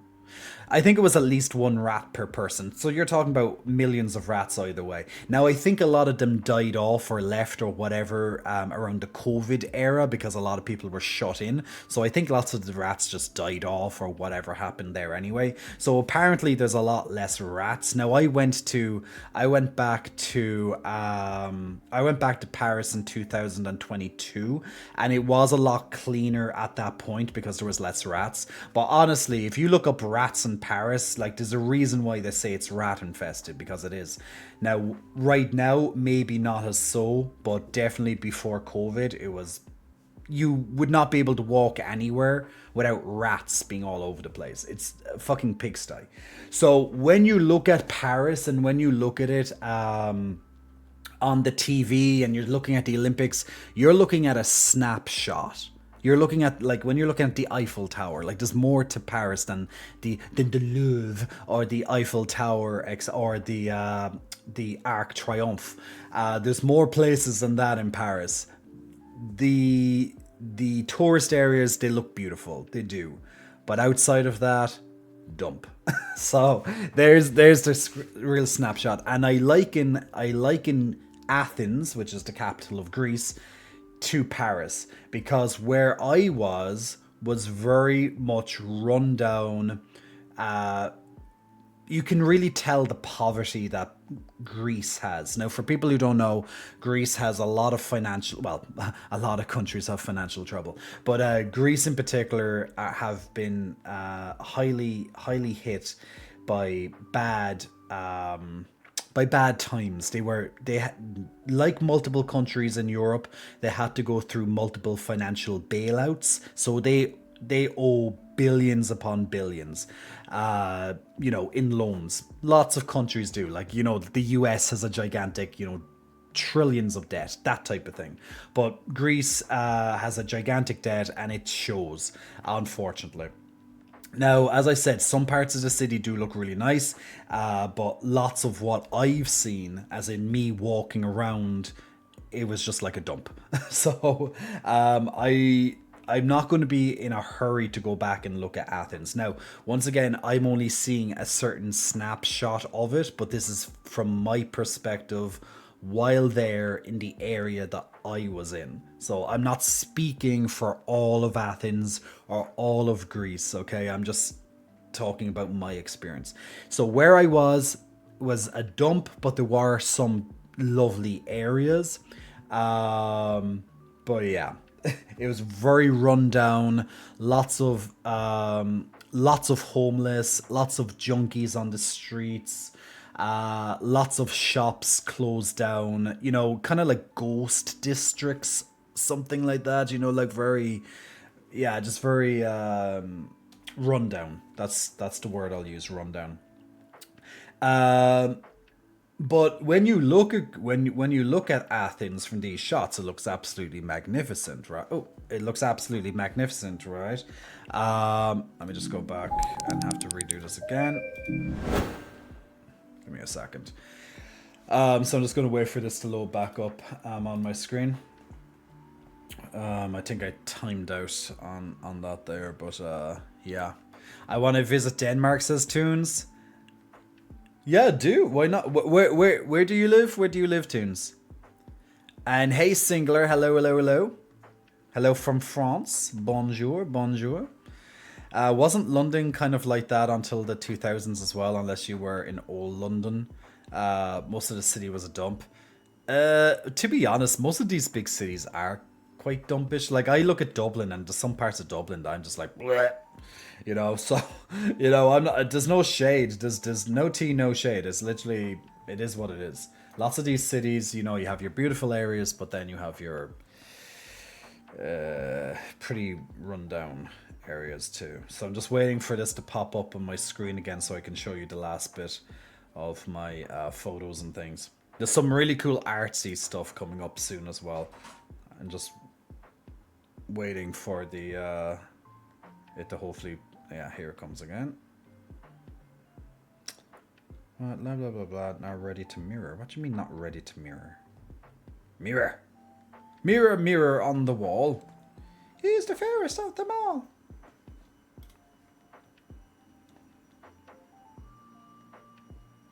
Is it working now? It's trying to, like, it's trying to work. Like, the black screen keeps coming up on my screen, but there's just like some thing. We'll get there. We'll get there. It worked last time. I'm sure it will work again. You're in Indiana. Okay. A little bit far from Denmark, but you can get there. You'll see the little mermaid statue and stuff. I need to go and visit Copenhagen, actually. If they found it beautiful, then they must have really upgraded. And I hope I haven't discouraged you. You should check my opinion. Yeah, like London is extremely expensive. Paris is extremely expensive. Like, all these big cities are, like Dublin, where I live, rip off. All highly, way too expensive. But we'll get this up on our screens again ASAP. I'm just waiting for this app to do its thing. Okay, great. Okay, it's working again. Okay, let's go back to it. Yeah, every city has shitty parts. Of course it does. Like, that's what you're looking at. So this is the Acropolis. Okay, so this is like the point that everyone is going to want to see if they visit Athens. It's like the point that everyone is to go and see. Okay, so this temple area up on a very high point overlooking the entire city. It's gorgeous to see.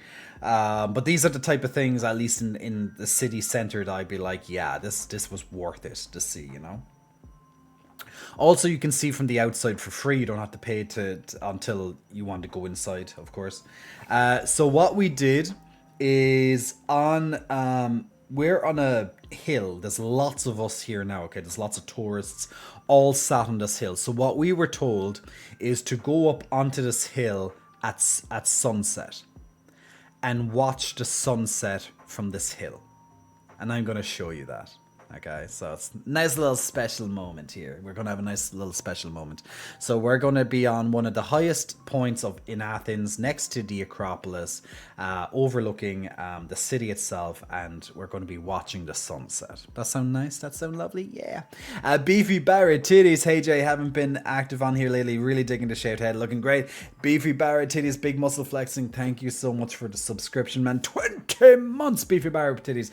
And don't you worry, man. I'm back after 2 weeks vacation. Well, 2 weeks off. I wasn't on vacation for 2 weeks, but I was on vacation for about a week and a half, and then I needed a couple of days just to be like, and now I'm back. Now I'm back working again, as of today. So I have lots of stuff to catch up on, but there we go. Jay's getting romantic with us. So here is the sunset overlooking, as you can see. You're going to be looking, so from this hill, you're going to be looking out to the sunset as it slowly starts to descend down these mountains here. And it is quite breathtaking when you're in the moment. And to be honest, I did cry. I honestly did cry at this moment. There was just something at this point. Once the sun disappeared behind the mountain, I was just watching it with one of my best friends, just sat there watching it, and it's just something hit me. I can't really describe it right now, but something hit me at that point. And I told my friend what it was at the time. I just can't remember exactly off the top of my head, but it was just like this wave of emotion just came over me, and I just got a little bit teary-eyed. But yeah, it was a really, really beautiful moment to see the sun going down. Kagamine Baz, I swear the twins are bigger every time I walk in. Big muscle flexing, thank you so much for the subscription. 29 months, my good man, 29 months. Thank you so much for that. 32 months in total, but 29 months in a row, my good man. Thank you so much for the subscription, helping support the channel, just like Beefy Barra Titties right before you. So enjoy the ad-free content and all of our lovely unicorns and more there as well. So thank you for that. So is it the next shot? So another snapshot. So the sun is now descending even more behind. Like, look how orange the sky is, how orange the sky is, and just how orange the sun itself is. And this next shot, sorry, I didn't zoom over properly. So this next shot, it's literally just gone behind. You can see just how different it is now. You can still see the orange. The sun has literally just disappeared. I caught it just as it went in. Completely gone out of sight right now. Absolutely so beautiful to watch this in person. I don't know, have you guys, have any of you ever watched a sunset? I'm sure you have watched the sunset at least once in your life. Obviously, you know, you can go to some amazing parts in your own cities or your own countries, into the countryside, and I'm sure there's some beautiful areas where you can just sit down and watch the sunset. Particularly if you're whether you're alone or else if you're with someone, you know, like a very close friend, family member, someone, you know, a relationship, you know, a significant other. You know, it's just this beautiful moment of peace, this serenity that washes over you when you watch a sunset. And particularly while I was here on holiday and just watching, there was probably 100 other people around at the time on this hill with me, just watching the sunset. Maybe even more than 100 actually. Really lovely. Like, there was, when the sun actually set, it was silence. There was like not a single one of these people was speaking. Just all like, they're all just like breathing in the moment together, this collective breath, just enjoying it. You know, it was really nice to see. So it was a lovely moment. Lily Peck, big muscle flexing, welcome to you. Thank you very much for pressing the follow button. Hey Robco, hi Jay, looking cute today per usual. Why, thank you very much, my good man. Welcome to the stream. Yeah, I saw a gorgeous sunset at Key West, Florida. I've been to Key West. Wait, was it Key? No, I was meant to go. No, did I go to Key West? Key West is that big long stretch, right? That big long stretch down that area, right? Marcus, yep, I live near a seaside town and look across the stone jetty. set over the mountains. Ah, that's beautiful. That sounds really, really tranquil. It makes you think. It definitely does. Um, Yep, I do it on most of my trips, of course. I did sunset on my final day in Tokyo on the observation deck at Tokyo Tower. Lovely, lovely. No knobheads clapping like when the plane lands. No, no, thankfully not. Thankfully not. Not to my knowledge. I just remember this collective just breathing in and just, yeah, pure tranquility for a couple of seconds. Wait, your ball looks good though, surprisingly. Lyris, you haven't seen my Instagram and all that, have you? But yeah, we have shaved head now. We're serving shaved heads. So yeah, let's move on. So where are we now? So this is just another photo while on holiday. Did I put this? I'm not sure if I put. I'm just going to zoom into myself here. I'm not sure if I put this particular one in. So I'm just in one of the temples at this point. If that's not obvious enough. So I can't remember. Do I have this one on Instagram? I definitely put this on my stories. I don't know. Do I have it on my Instagram though? I probably do, but you know, I'd still smash. Jay's serving here. Jay's serving with the bald look.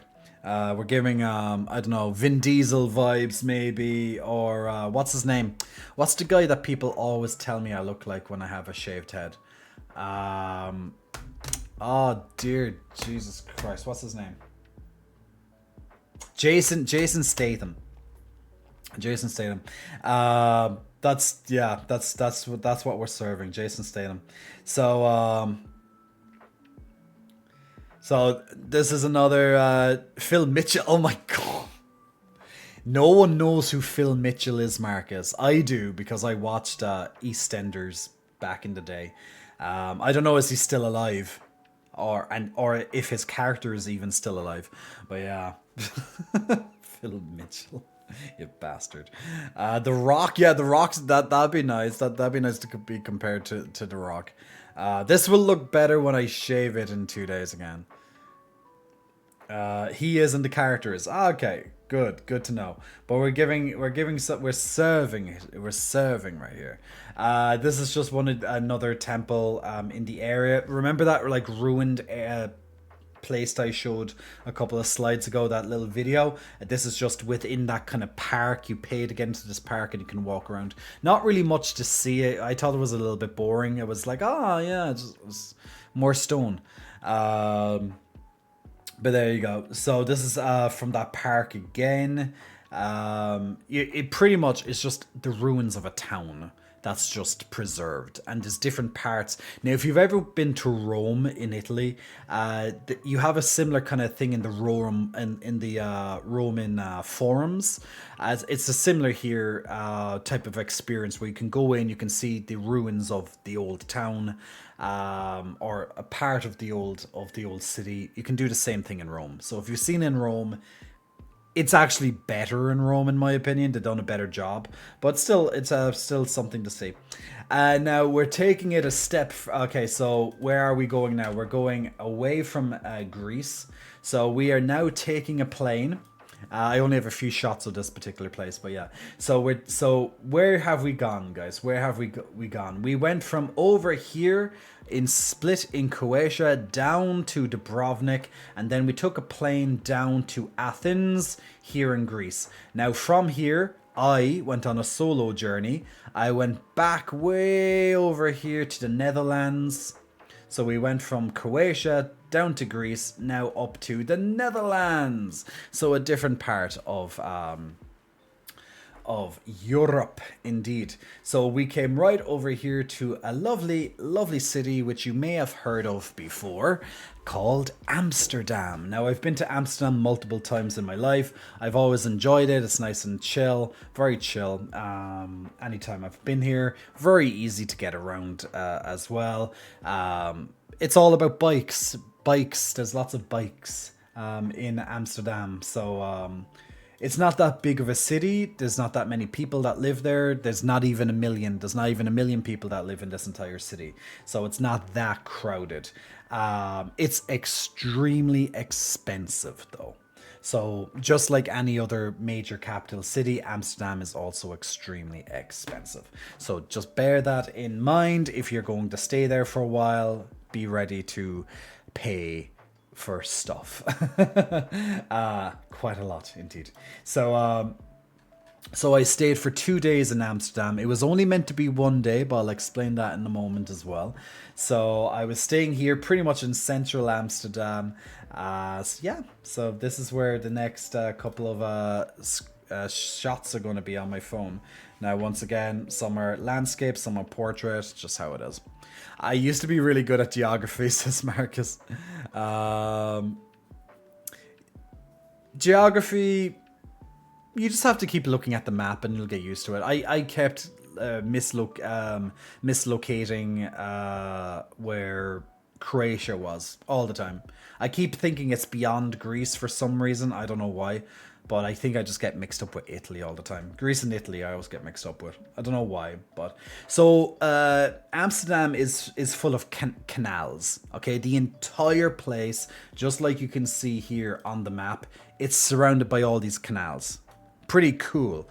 So you'll have lots of these little barges, boats, etc. that go up and down these canals. You can go on tours, you can have parties on these boats. There's Pride, for example. Pride is next weekend, the start of August, this weekend in Amsterdam. So there's going to be huge parties all on these boats, people on the streets, on the canals supporting, etc. So the entire town or city itself of Amsterdam is surrounded by all of these canals. So all of the houses as well and shops, etc., are pretty much next to canals. So you can pretty much go grab something in a shop, go and sit down next to one of the canals and just relax, you know, when it's a particularly nice day.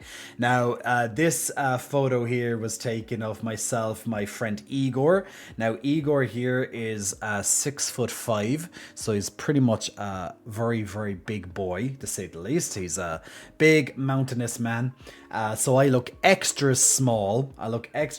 Next to them. Now this is a drag queen that was Miss Congeniality in season 2 of RuPaul's Drag Race Holland. And she's in heels, so they're both quite tall, and I look tiny next to them. He's 6'5", naturally 6'5". She is 6'5" with heels on, and put on the drag queen wig, and it adds an extra couple of inches right there. So does Igor need a squirrel to climb him? I can ask him. Tabitha, that's the one. Yeah. Oh, Dub, you're aware of, Now Tabitha is a good friend of Igor. I don't know who she was. I don't watch RuPaul's Drag Race Holland, I haven't watched RuPaul's Drag Race period in like 2 years. So I know my gay license is going to be revoked. I'm aware.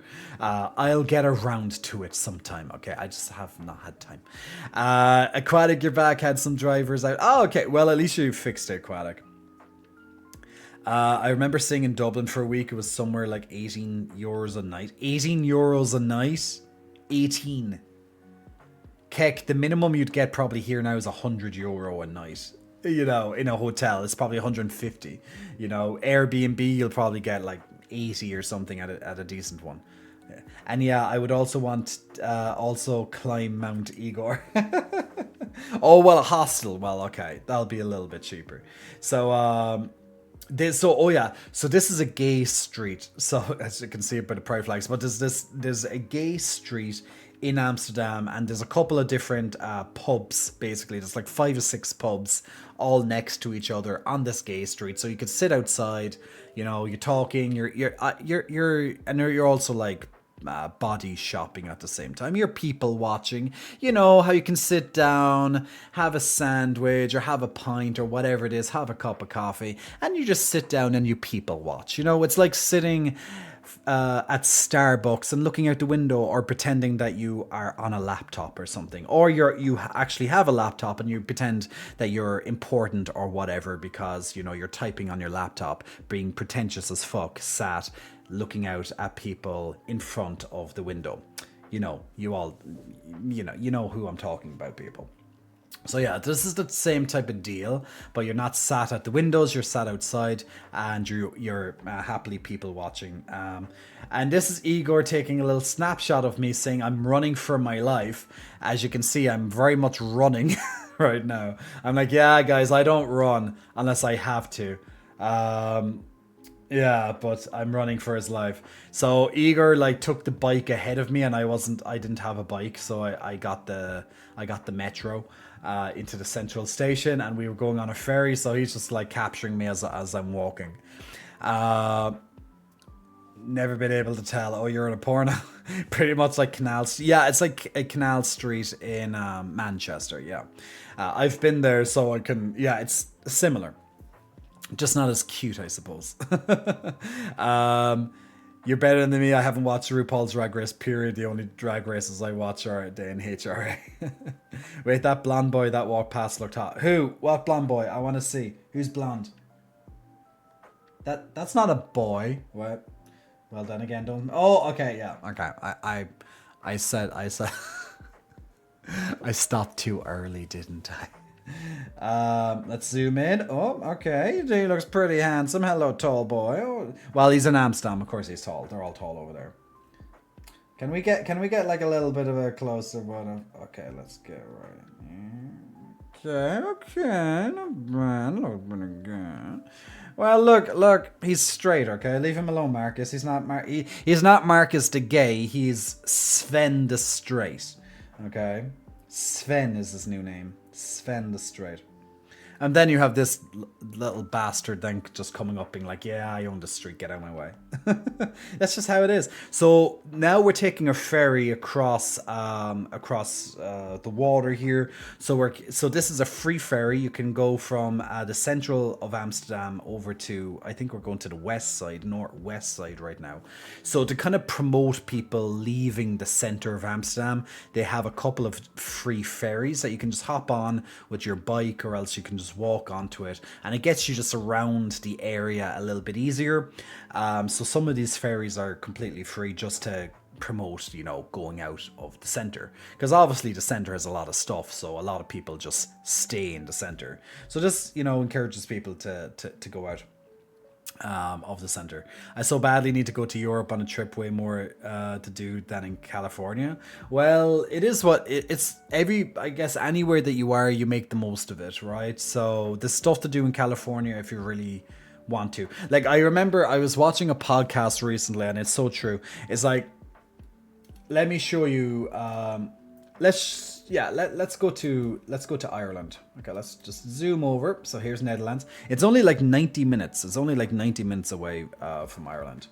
But let's zoom down to Cork, actually, where I'm from, which is in the south of Ireland. Okay, so this is Cork, where my home country is, my home city is. So let's say I go into Cork, for example. Now, I've lived in Cork for most of my life. All right. Now, let's just say there's parts of Cork I've never literally walked into. Like, I'm taking your example of California here, okay? There's certain parts of your cities, of your states, of your countries, etc. that you've never walked into. Even the neighborhood in which you live, there's a good chance there's some stores you have never went into.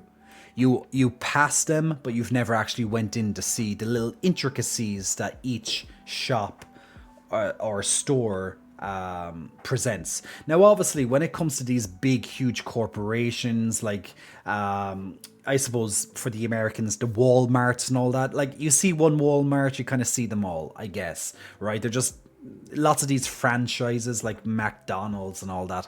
There's nothing really much to see there. However, in all these towns and cities, you have all these local shops that are very unique, all these different restaurants, you name it. You can go into each and every single one of them, notice just how each of them is. So there's always something to see in your local towns and cities that you probably never did before. You've always walked, like, you could be walking up and down this road, and there's these shops and stuff that you've always seen, but you've never actually been in. So there's always something to do if you really go out and search for it. So in your state of California, I'm sure there's plenty of cities or even towns or small little places that you've never even visited before, you know? Like, and I'm the exact same in Ireland. There's parts of Ireland I've never even been to because I just don't give a shit about it. But there's plenty to do if I went to look for it. I could easily hop into my car here in Dublin and travel around Ireland in a couple of hours, like to different areas I could go, just a little bit of a drive, and I could see places I've never seen before. However, we generally have the temptation that it's like, okay, we live in this country, so we need to go and see other countries, right? So you're over here in California, and like, I really doubt, for example, that you've seen every little nook and cranny of what California has to offer, because it's a very long state here, right? So there's probably a place over here, I don't know, Eureka, funnily enough, Eureka, and there's probably a part in Eureka here that you've never seen before, you know, or McKinleyville.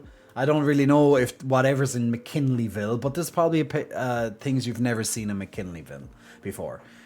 Different streets that you've never went to, or whatever. You get what I'm saying, right? And that's the same in every single country or city or town, etc. that we live. We always tend to be like, oh, I need to go on holiday. I need to visit somewhere else I've never been. Even though there's probably lots of places in your local vicinity that you've never seen anyway. And I suppose what I would encourage is to try it. Go down streets that you never go down.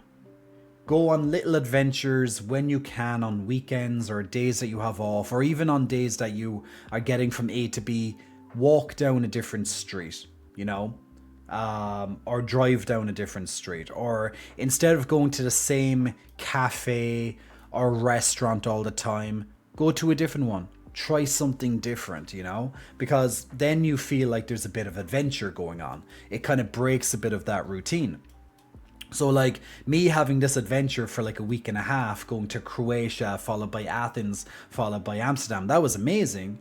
But I'm also happy to be back in Ireland. But I also can't wait to get a chance to go away again for another couple of days, you know. But like in Ireland, there's plenty of places I just haven't been yet. And I could easily, if I really wanted to, just hop into a car and go. It's just, I just need to do that. Like, I've never been to Cavan before, County Cavan in Ireland. I've never even been in Cavan town, and it's not that far away from me either. It's probably about an hour and a half, maybe, drive away from me. Never been there. Couldn't be interested. Like, couldn't be asked to go there. I couldn't be, like, I don't give a shit about Carrigallen, Collismore, Ballina, Cornafine, Crossdonny, or any of these places. Kilsastrana, Loch Otter, like all these places. Like, I've now no interest, doesn't sound interesting to me whatsoever. However, they're probably a bit beautiful. They're probably beautiful to look at. Maybe I'll go there sometime. Maybe I'll go here to Killikeen Forest Park and have a look at the Forest Park. And it's probably, you know, quite beautiful, depending on when you get there and stuff like that. So, yeah, like it looks, you know, it's a forest park. Definitely stuff I've never seen before. I could go. You know what I'm saying? So yeah, you get what I'm saying.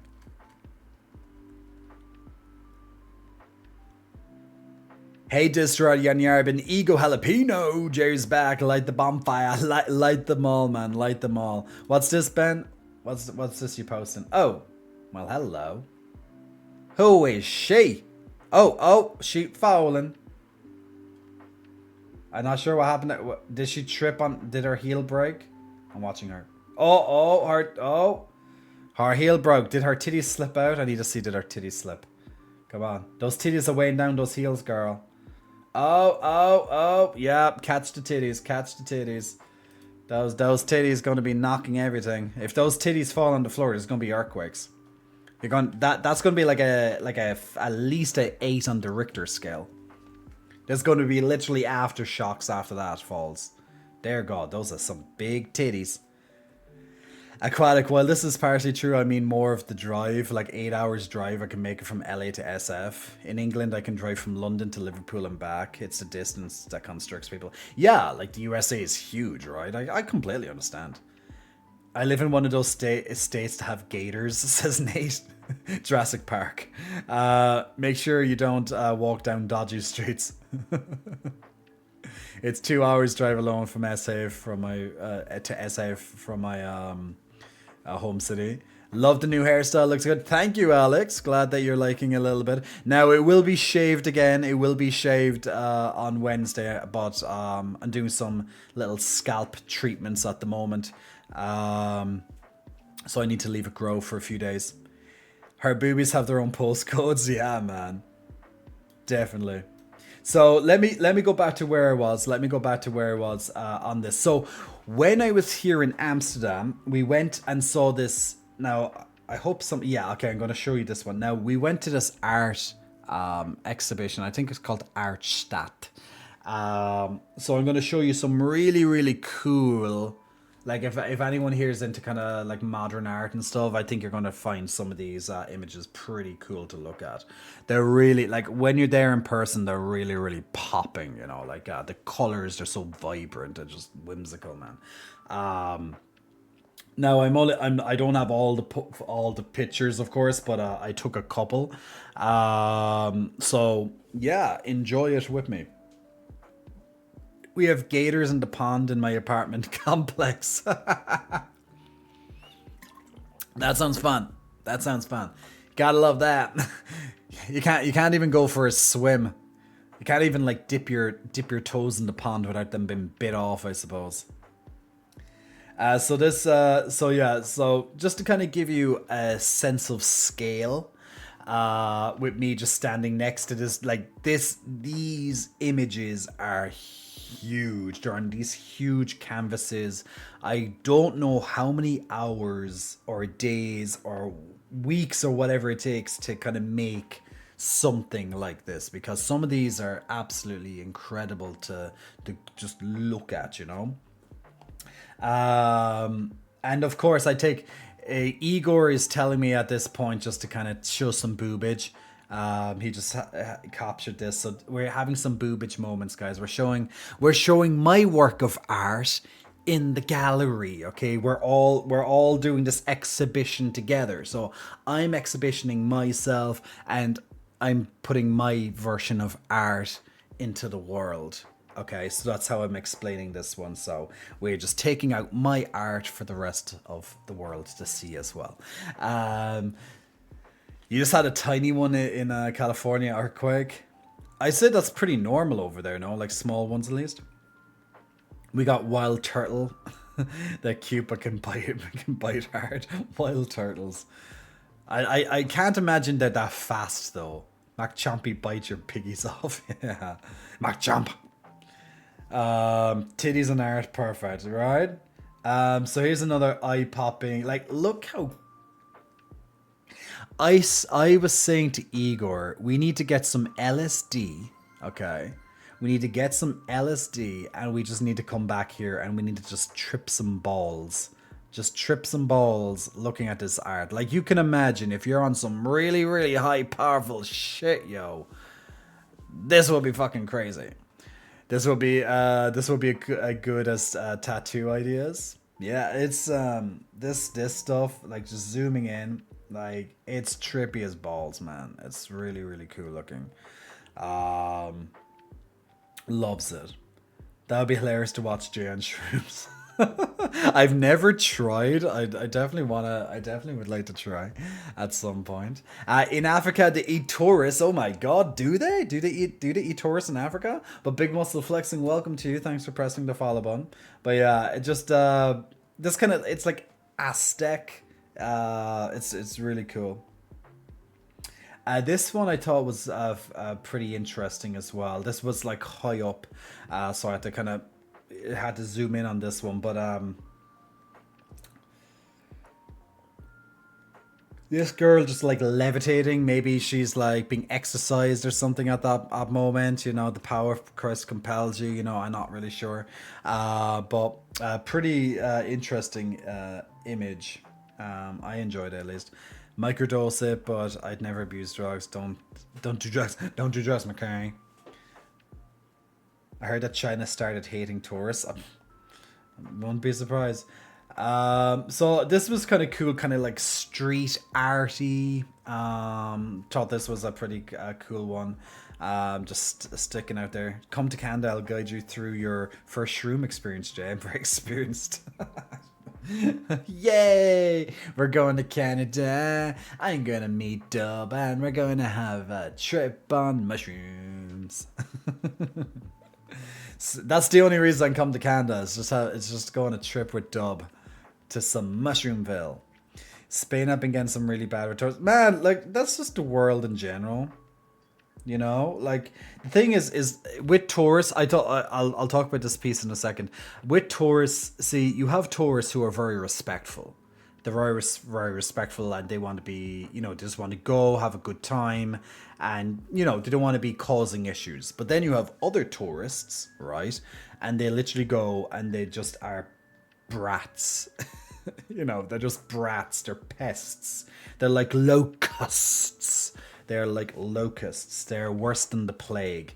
You know the ones that we're talking about. They're just blah. They're just not good. They destroy things, or they're just loud and awful and not respectful of the place they're visiting. You know how it is. But thankfully, not all tourists are like that. Like me, for example, I'm a nice tourist, I think. Yeah, aquatic, yeah. Y'all have fun. Y'all have fun there, Alice in Wonderland, legit. Uh, it's because they raised the prices of housing and general cost of living. Well, yeah, that's true. Like if a tourist lives in the country, that's going to be how it is. People move to cheaper countries because their country's extremely expensive. Thank God my place is crazy popular for tourists. Well, the good thing about tourists means there's lots more like action potentially. Oh, isn't? Okay. When I had a summer job in a tourist city, the British tourist children were absolutely the worst. Ah, Jay, your hair, what happened? I mean, it still looks amazing, but I wasn't expecting this. Or Jay, you need to look at my Instagram more often, my friend. We're trying something new, my friend. So I thought this was cool. So this is literally a van being carried, literally being suspended over the floor, over the exhibition floor. So I just thought that was pretty cool, very interesting. Thought it was pretty unique. A little bit of pith, make of it as you will. Another cool point here, you can see the yin and the yang over here. Like as I said, you have to go on mushrooms to see this. I'd say this is just amazing. It's like I'd be totally tripping balls looking at this type of stuff. But just zooming in, like look at the color, look at the detail in all of this. It's just so vibrant, right? This is just the van again. Now you can see all the spray cans as part of the now, you know, we just had to take a moment just to try and pretend that we're holding up the van. Myself and Igor were doing this. So yeah, hi, this is Jay. This is me when I'm looking down at you sucking my tits. What are you doing down there? You having a good time? I hope you're having a good time. Yeah, I see this view quite often, to be fair. Uh, I joke. I thought this was a really, really cool image as well. Did I have the one to the side now? Now there's a little bit of the light kind of coming in here. There's not light in it in general, it's just the lights of the exhibition. But I just love the color in her eyes. Like it really, really pops while you're down there. That's it. What are you doing down there while you're down there? I just thought that was a really, really powerful look in this subject's eyes. Now I did capture, so this one here, really, really cool. So, wait.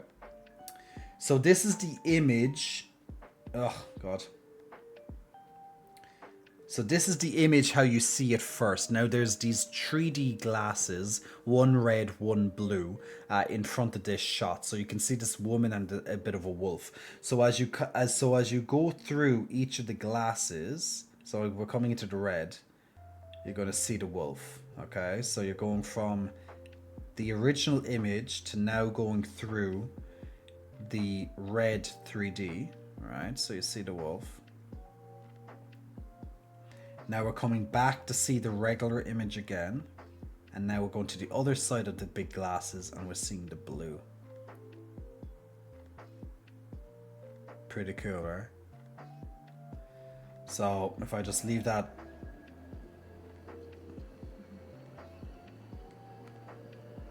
Yeah, that's pretty cool.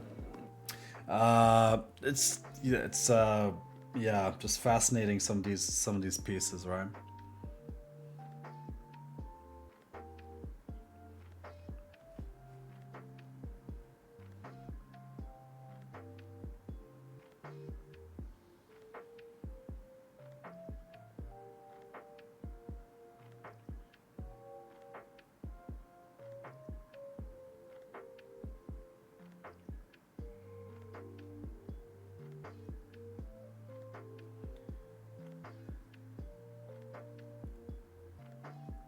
I wish I was good at art too when I see this stuff.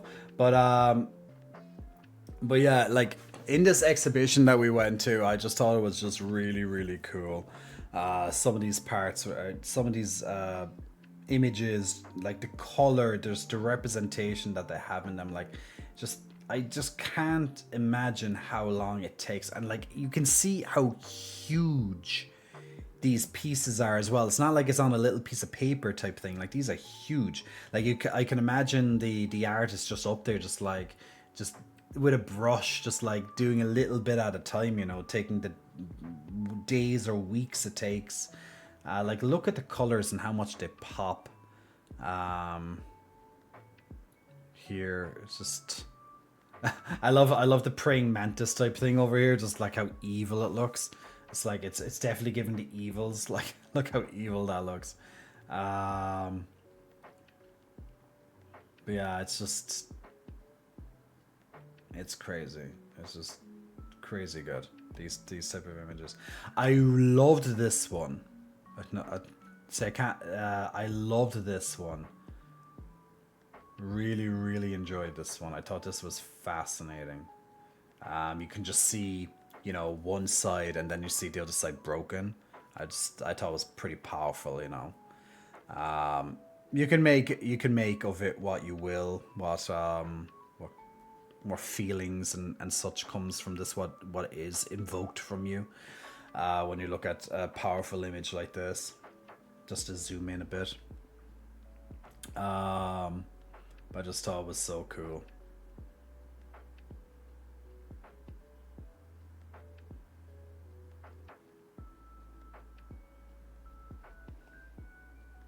And and then I saw these ones. I just there was multiple of these type of ones that were in it. All right, there was someone kind these like Japanese inspired. Apparently, we were in this kind of little Japanese area, and there was some of these type of very, very cutesy, a bit of beauty, a bit of beauty, a bit of beauty added in there. It's just, some of these are definitely some cute.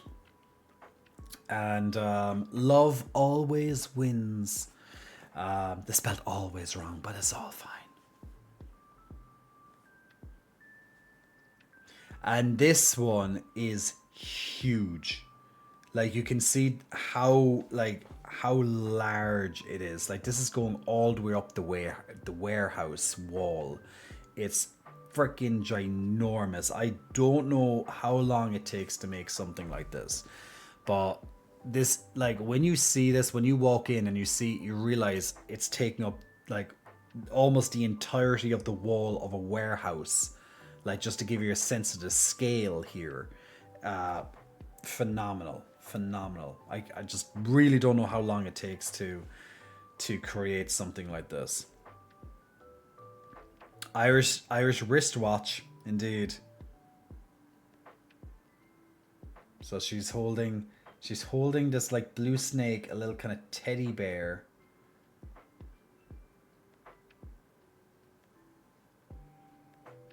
I'm not quite sure what it's meant, you know, the exact symbolism here, but you know, you can draw from it as you will. It's almost like a virtue, and then you have like the this death underneath it. I'm not quite 100% sure. I actually want to know, why would someone want to paint this? Man, why does any artist make what they make, right? Then we're back to these kind of cutie ones. So this is pretty much Winnie the Pooh, which, you know, it's like some sort of like hoodie. Yeah, you got the Pooh right away. Pooh, hey, and then you have, of course, Piglet. You got some Piglet as well there too. So you have Pooh and Piglet. Fat round touch the ground. So these ones are pretty cute. These are kind of in the Japanese inspired area.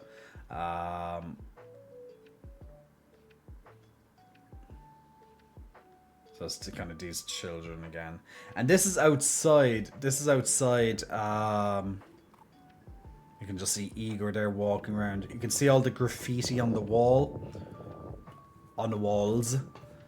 Just this big area. They have like festivals and stuff in this area. There's a gigantic warehouse. Like, look at all this graffiti here.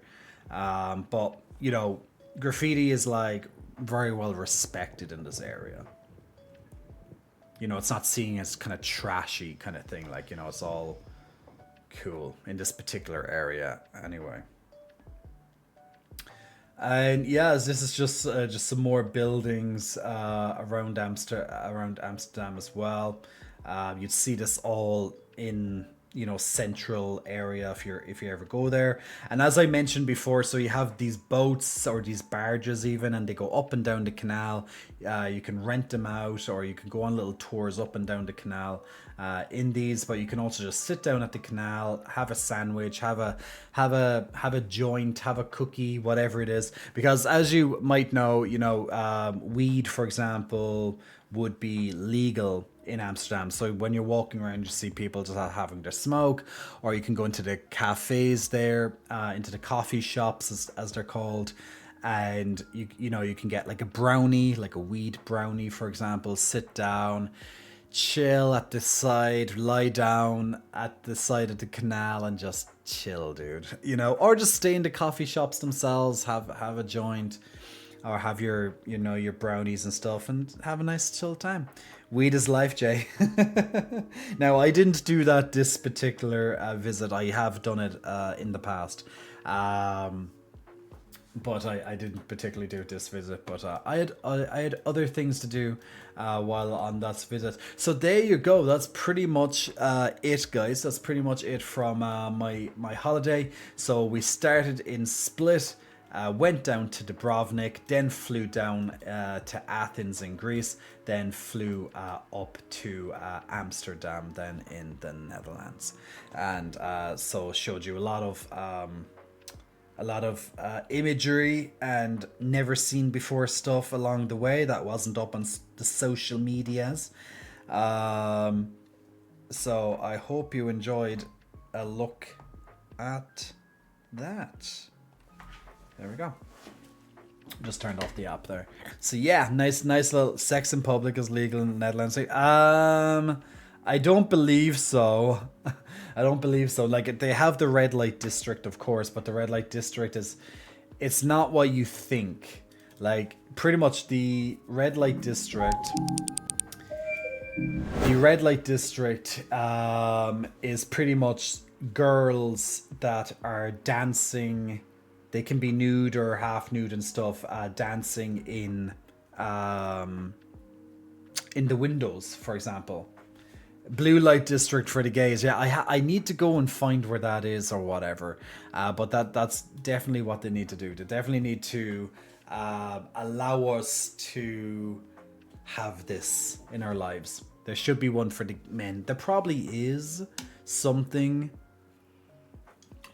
Maybe there's a particular day that that the men do it, but like the story behind some of this stuff is quite tragic, because from what I know, the women that are in the, now maybe not all of them, but definitely at least some of them, bathhouses, yeah, indeed. But the story for women in the red light district can be quite tragic. Now, once again, it might not be applying to all of them, but it's definitely for some of them, that like some of these women are literally like sex trafficking. You know, they're as a result of sex trafficking. And that's all what they can kind of do now. You know, they're dependent on just this. So it's not just like, you know, it's not just of their own free will. We're just going to dance in these windows for your pleasure and maybe have a private dance for you and all this stuff. It can be a lot more darker, and that's, you know, that's the world around us. There's lots of happiness, there's lots of joy in this world, but there's a lot of darkness at the same time. So, you know, these kind of touristy places, there can be a lot of darkness behind it. Stuff that we don't see in our own cities and stuff like that. There's a lot of crazy shit that goes on that we just don't always see. Yeah, it's crazy. Blue light districts all over the world. Amen to that. Sunday seems fitting for the gays. I don't know. Maybe brunch, Sunday at brunch time. It might have implied to one of my ancestors. I heard they were kind of easy. Fair enough. So that was my little trip, my vacation there over the last I'm just gonna chill back here for a moment. So that was my vacation for the last week and a half, and then when I came back, I literally needed a holiday from the holiday, but unfortunately I don't have the time, or I can't really afford to do the holiday from the holiday. Well, I wouldn't be responsible to do it. Let's just put it that way. So now that I'm pretty much during Sunday service, exactly. So now that I'm back, I have a few things, obviously work-wise, to catch up with, videos, content, all that stuff. And also I need to still chill a little bit, but I did have a little bit of time to chill over the last couple of days. I literally just vegetated. I got some gym time in because I took 2 weeks off the gym, so I got back to the gym on the weekend. So I've been back to the gym since Saturday, so I've done 3 sessions now since I came back, so doing pretty good. Arm is still holding me back a little bit, so that's a pain in the ass, because as much as I'd like to put on a little bit more size, particularly feeling small after the holiday, I know that's mostly in my head, but it is what it is. But I think we normally feel like that after we take some time off. I hate that feeling, a holiday from the holiday feeling, like it was supposed to be relaxed coming back. The thing is that my holiday wasn't that relaxed. It was just so much sightseeing. I was doing like average about 20,000 steps a day. And then I had late nights. Oh yeah, I knew I forgot to mention something. So like I actually did mention it, but a little bit more detail. So when we were in Athens, we went out every single night. So for the 3 nights that we were there, we went out each night. And we went to different clubs each night. So we were doing our sightseeing of the nightlife. So yeah, so we were doing the sightseeing during the daytime, but in Athens it was more sightseeing of the nightlife. So we went out, had a good time. Nothing too crazy. Met some cool people there that we hung out with and stuff. But nothing too crazy in Athens at the time while I was there. Jay blew his liver up. Jake, is that my name now? Jake? That's going to be my new name, Jake. Jake the Snake. But yeah, my friend Dennis is a bad influence, especially on holiday. He wouldn't. It's very like I said no many times to drinks.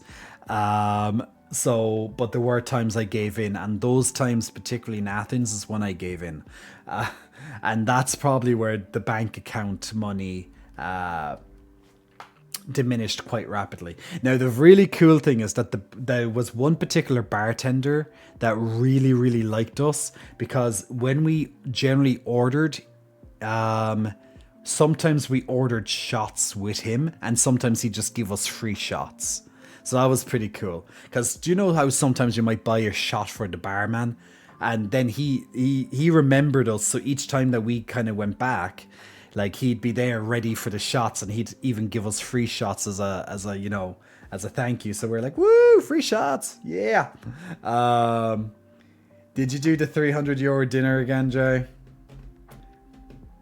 There was no such thing, Dub.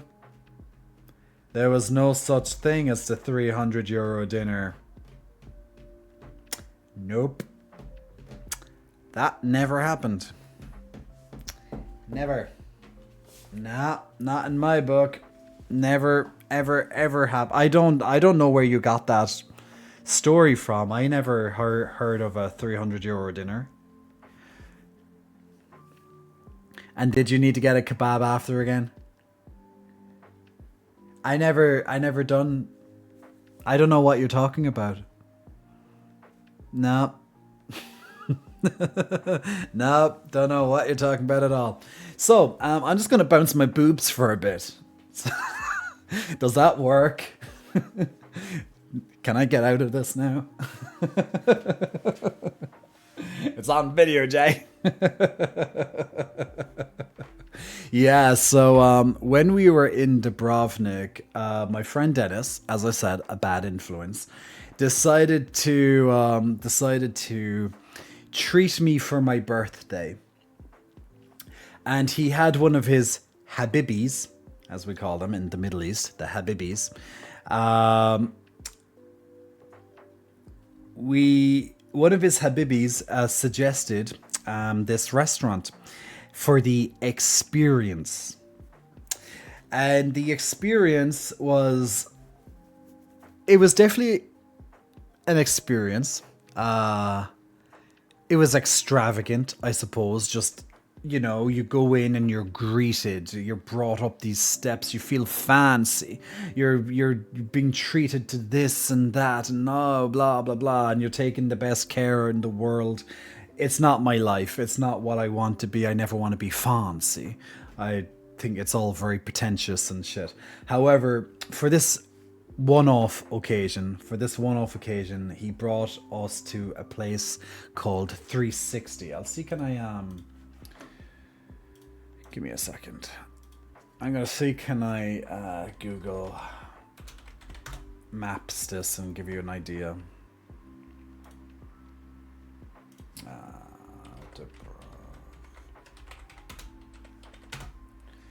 So we went to, yes, this is it. I'm gonna bring it up on screen now for you.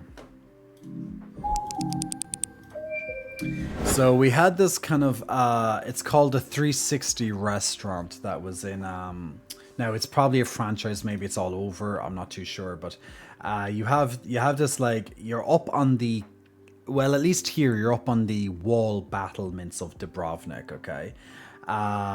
Quite fancy, and you can even see the kind of food selections here. Now, look at this for portion, okay? Portion sizes. There's like 2 pieces of frickin' fish here, a few little blobs of whatever the fuck that is, and then, I don't know, whatever this is. This type of dish here alone, you see how little, like, it's literally enough for my left testicle. This would literally feed my left testicle. 2 little incy bits of fish, whatever this shit is and whatever.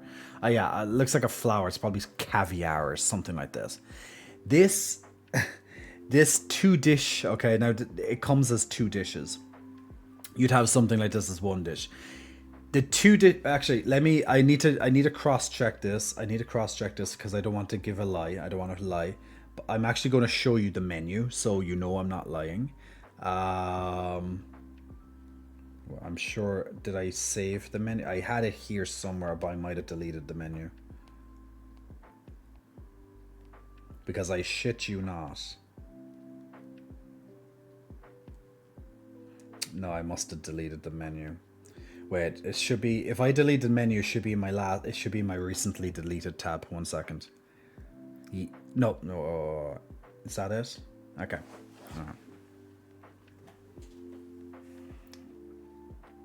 Okay, so this is a 3-course menu. Okay, this is a 3-course menu.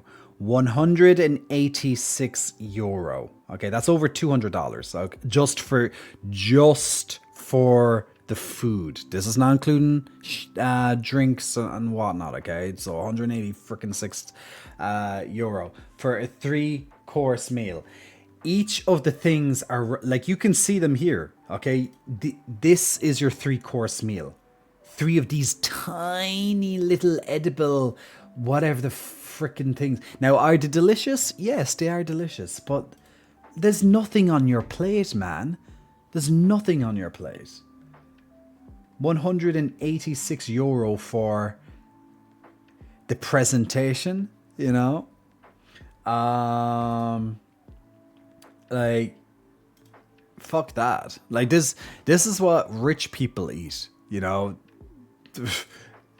Now this thing here, now this is the funny part, okay? So this is called the tasting menu. But you know what the funny thing is I remember eating, so you come in and they give you bread, and they give you like a first they give you like the starter that you just have, okay? So you're like, oh, okay. They're kind of like, you're just eating away and like, okay, and then you're ready for the first course. And the first course is like this little tasting thingy. It's called a tasting menu. Like, literally you have a little taste.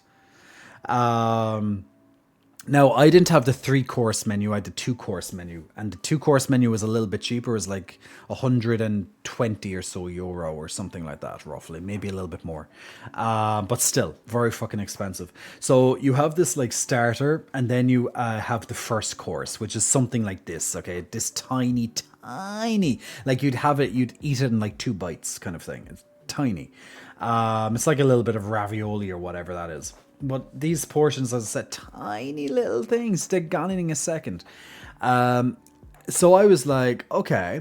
And then they brought out another one similar to the starter. Like, after we had the first course, they brought out another thing. I wonder, can I see it here? Because it was so small. Oh, like, look at this stuff. Like, yeah, I remember this bread and stuff. Yeah, that was nice. This, like, look at these tiny little bits, man. They're so small. This might look huge. It's freaking tiny. Just as an FYI, just this thing here, tiny, like literally probably about the size of your finger, you know? I'm trying to see this. I think this was it. Now, this is zoomed in, okay? Like, you can see it. Like, these are zoomed in, okay? That's how small they are. I remember after we had the first course, this came onto our table eventually. And I thought this is just like an in-between, kind of taster thing before the main course. And I was like, oh, the main course, now it's going to be this nice big thing, like, oh, and I couldn't wait. So I ate this type of thing, right?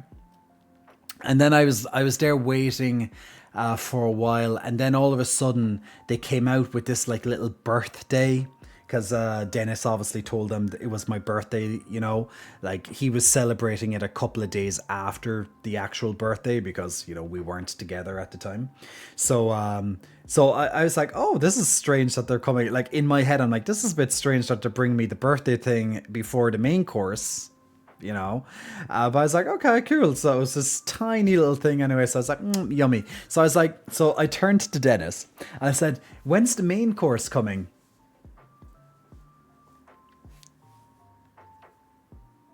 Little did I realize I already ate the main course. I thought it was a little appetizer. I was there being like, what the fuck? I was like, I get it. You're paying for like the experience or whatever. I get it. Fancy, oh, fancy, lovely, fine dining. Oh, but holy wow! I was like, never again do I ever want. I will never do this experience again unless someone's paying for it for me, as in 100% paying for it for me. Now, in all fairness, Dennis paid for more or less the entire thing. Not all of it, but like about 75% of it, because it was like a birthday treat for me. But still, though, like it looks cool and all that. But look at it; it's served on a plate of stones. You have an Oreo. This Oreo thing, this is probably, what, €20 or so for an freaking Oreo? You know what I'm saying? It's fucking madness. But yeah, I just don't get it, man. How rich people or people think this is like yeah, I just don't get it. Like, no shade or anything to like the restaurant, but like this is what people do. Like, this is the whole fine dining thing. So yeah, this would have been us. Well, this would have been the location. So we were sat. I think we were sat at like one or two of these. On the battlement, so you're paying for the view and all that. Like, it was one of these two that I think it was this one, right behind my head. I was sat at actually, at the time. But yeah, man, it's just, and see these stools here. See the stool. I asked the waiter. I was like, hi, what's this stool for? Can anyone okay, I want to ask you guys before I look at the chat for the other thing. I want to ask you guys, what do you think this stool is for? Now each table has one of these stools, okay? So I want to see, does anyone know what these stools are for? Now each table would have one of these stools, right? Anyone have an idea?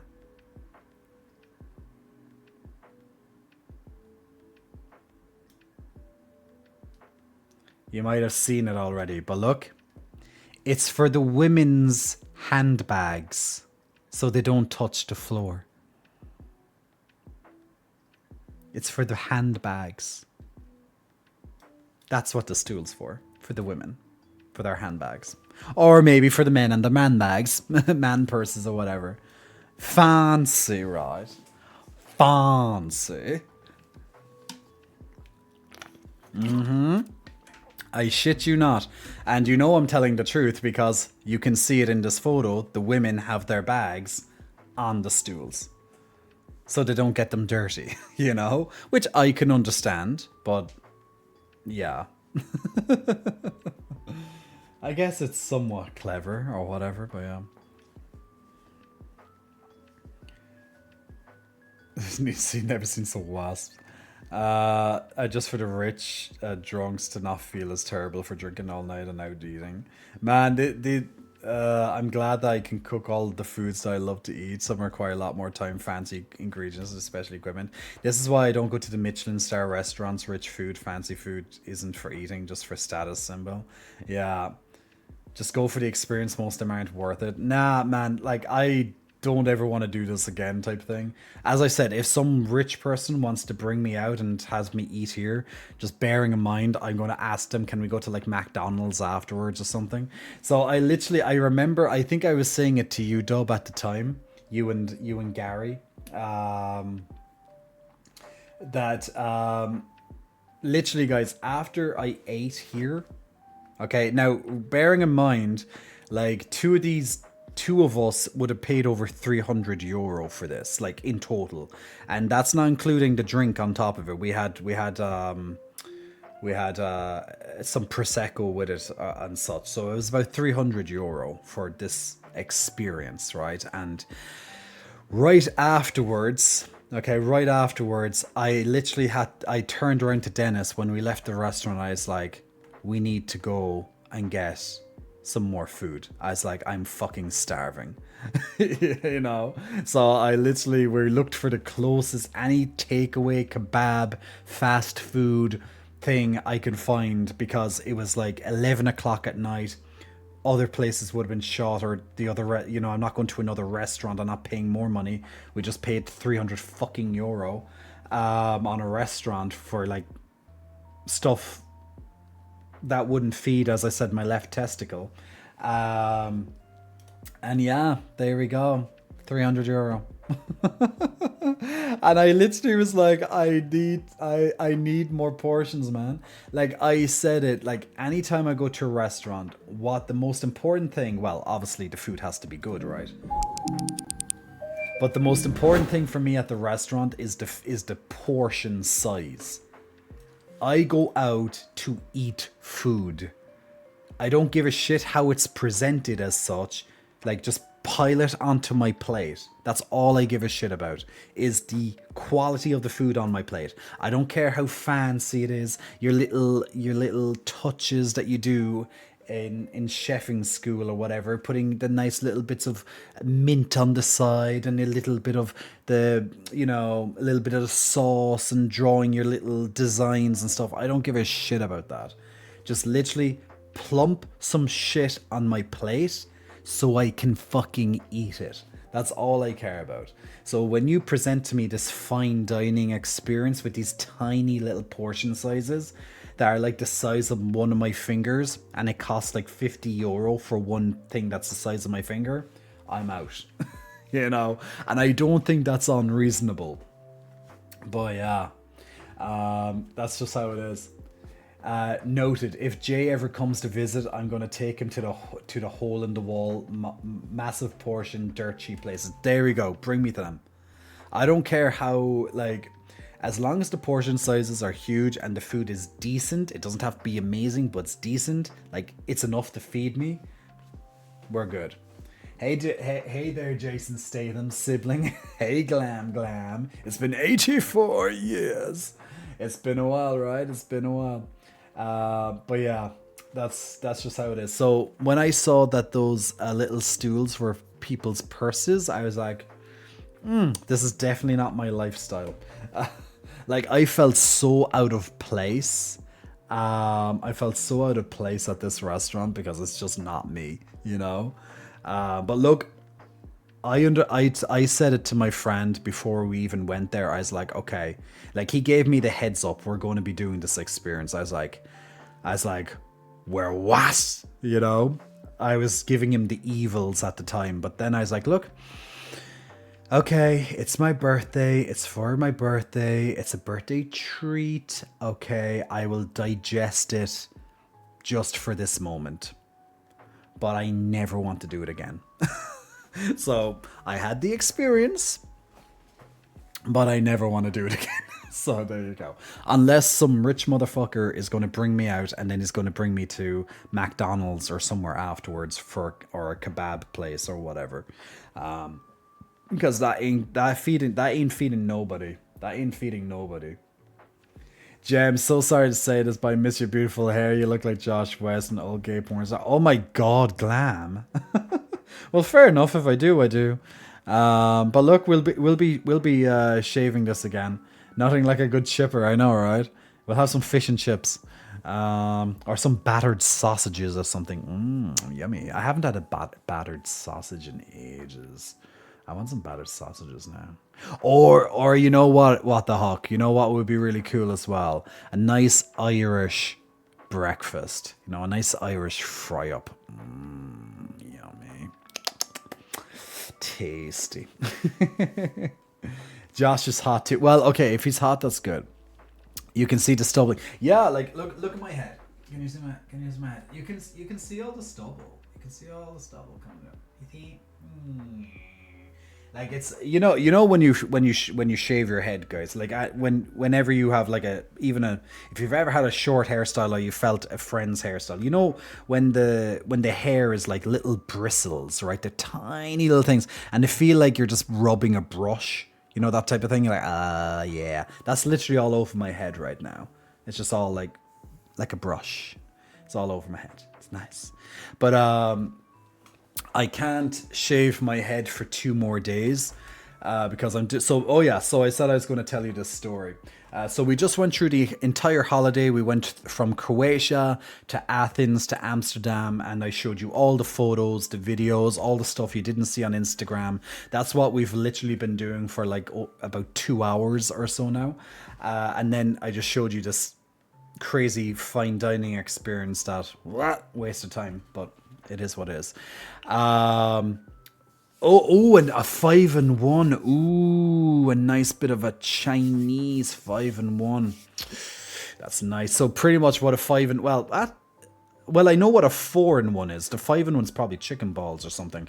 But pretty much what a 4-1, guys, with the I don't know, do you have it in your countries? But if we go to a Chinese and we order a 4-in-1 or a 3-in-1, etc., pretty much what it's fried rice with curry, it's chips, and then you add in like, usually it's chicken, but you can get beef or something like that with it as well.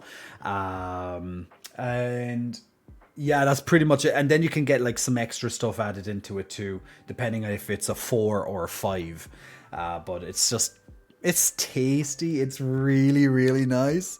But it's not one bit Chinese. I suppose the only Chinese thing might be the fried rice, if anything.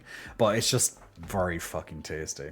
I do like a good 3 or even a 4-in-1. The very odd time when I have a Chinese here. But I usually actually do try and get something Chinesey. When I get it. Hold him down. He's gonna cut it again. Somebody stop me. I've been buzzing my head ever since COVID started. I cannot imagine growing my hair out again. Greek places do something like that here that I love to get when I'm drinking. And don't get me started on... and a spice bag. Oh, yeah, the spice bag. It's all coming out now, what the heck. But yeah, like, it's all... Like, the hair is like bristles right now. It's you just rub... It's like I'm just rubbing a hairbrush, you know? Like, all those little bristles, thistles, whatever. That's just what it feels like now. So basically what I'm doing is I'm having a scalp treatment at the moment, and it's split over 3 different sessions. Because my scalp hasn't really seen the light of day properly for years. They put some injections into it as well, so it's to just really nourish. It really nourishes your scalp and stuff. Like they pump in like different vitamins and shit like that into it. And then they do a peel. It's kind of like, did you ever hear of like a chemical peel for your face? It's stuff like that they do on your scalp as well. But it really like brings out and really kind of rejuvenates your scalp, like revitalizes your scalp. So you kind of do it over time. You can't do it all in one go because it'd be just too much for your scalp to handle in one go. So they do it over 3 sessions. I also have scarring. So when I had my hair transplant in the past, my 2 hair transplants in the past, so if you don't, like, I've said it before, like how hair transplants work, but just in case you don't know, they take hair. Ooh, Mr. Revnet, big muscle flexing, thank you so much for the 21 months, much appreciated for that. So happy to see you back on, Jay. Hope you had a good time vacationing, been watching for a while. Revnet, I'm sure you've seen lots of the photos and videos that I was showing there, but thank you so much for the continued support. And thank you for the fine welcome backs. And also Mr. Game and Lift, welcome back, and keep doing it, Mr. Game and Lift. Keep doing the fitness updates on the Discord. Good to see. But so yeah, hair transplants. So for people, if you ever are thinking, or even just for your own general knowledge, or if you're ever thinking of doing a hair transplant. So they take the hair from the back of the head, which is called the donor area. Okay, so the back of your hair. The reason why they take it from the back of your head is because that hair, generally speaking, does not fall out. You will always have that hair. So that area is not susceptible to DHT that will attack literally this kind of part of your head in particular. Now, the surrounding areas are sensitive to DHT, but this area in particular is the main balding spot of men. Now, DHT is a part of your testosterone. It's like a derivative of testosterone that literally just targets your hair. And unfortunately, with excessive DHT, it starts to, over time, thin out your hair, kills off your hair, thins it out, and then you have bald spots. Now, hair naturally dies. It regrows and dies all the time. Lots and lots of hair. Like we have tens of thousands, hundreds of thousands of hairs growing all the time, right? And depending on how long your growing cycle versus, let's say, your shedding or falling out cycle is, that can determine how much balding you're going to see at any one time. Now, depending on how much DHT is attacking from your testosterone, is attacking your hair follicles, it can dramatically shorten the amount of time you have to grow your hair. So the growing cycle is dramatically decreased, whereas your shedding time is increased. So over time, those little bits of hairs that are falling out are not being replaced fast enough, and those follicles are dying. So then you're going to see more and more and more, over time, of course, bald patches occurring, because the growing hair is not enough to cover your head like it would have once was. So basically, they take the hair from the back of your head and they transplant it into the areas that you need it, and then it will stay there, and it should stay there, hopefully permanently. Not everyone is successful with that. Now, when I first had my hair transplants done, they redone the hairline. So you can see my hairline here. This hairline is beautifully done. Any hair consultant I've ever went to, they were like, wow, your hairline is amazing. I was like, thank you. Like, because sometimes you'll see people, they'll come back from a hair transplant and their hairline is like is straight. Have you ever seen that, when you see just these guys who've had hair transplants and it's just like straight right across? I'm sure if you look at your own hairline, if you get up and look at yourself in the mirror, there's no hairline that is straight. Every hairline is a little bit kind of jagged. It's not meant to be perfect, because that's just how it is, going across your scalp. So you're always going to have this. So you're always going to have it slightly off. That's just how it's meant to be. So when my original hair surgeon was drawing it on, I really liked the fact that he was taking his time and making it kind of like, not making it perfect. He was kind of making it pointy and all that type of stuff. So like you can see, it's definitely not straight. It's going up and around and down. So it's a beautiful hairline. Really, really happy with that hairline when I originally got it, because when my hair was originally falling out, I didn't have a hairline anymore. My hairline was gone. It was like I had a gigantic forehead. It's like when people lose their hairline, that you can't really tell the difference between where their forehead starts and finishes. It's just like, okay, it goes from your eyebrows to where? And it makes you look old as fuck. All you see is this gigantic forehead on people, right? It just doesn't, it just doesn't look nice in general. Particularly, when you're starting to, when you're in the process of balding. Like when you're fully bald, it's different and stuff. But when it's all starting to fall out, it just doesn't look good, and then you have this forehead that just goes on forever. Never a nice look. Also you have the ones that you have the guys with the temples that is eating away at their temples, and you'll have the missing hair here in these kind of like ovals, and then you have the hair here. So you'll have hair here and then these big temples just completely gone. And it just goes back and back, and yeah, it can get quite weird after that point. But for most people, the balding spot will be roughly around here. I call it like a monk. I call it like the monk. You know how monks, like olden time monks did have like the hair going around in a circle, and then all here is bald, like they'd shave it and stuff like that, right? So I call it like a monk. It's like that's usually where it's attacked, and it kind of spreads from there for a lot of people, because that's where it's most sensitive. So on the outside of your head, like the upper hair here, you see where it's darker here, for example, this is sensitive. This can still fall out. This can still be attacked by the DHT from your testosterone, but it's less likely to fall out, but it can still fall out. So guys will potentially lose their hair on the sides, at least on the upper sides too. But on the back of the head, it's pretty much not going to happen. So this is resistant, but it's definitely not permanent. Whereas pretty much the back of the hair is almost guaranteed, to be there. Not always though. And for a lot of people who want to have hair transplants, they might not actually have enough hair on the back of their head in the donor area to actually cover the front of their hair, right?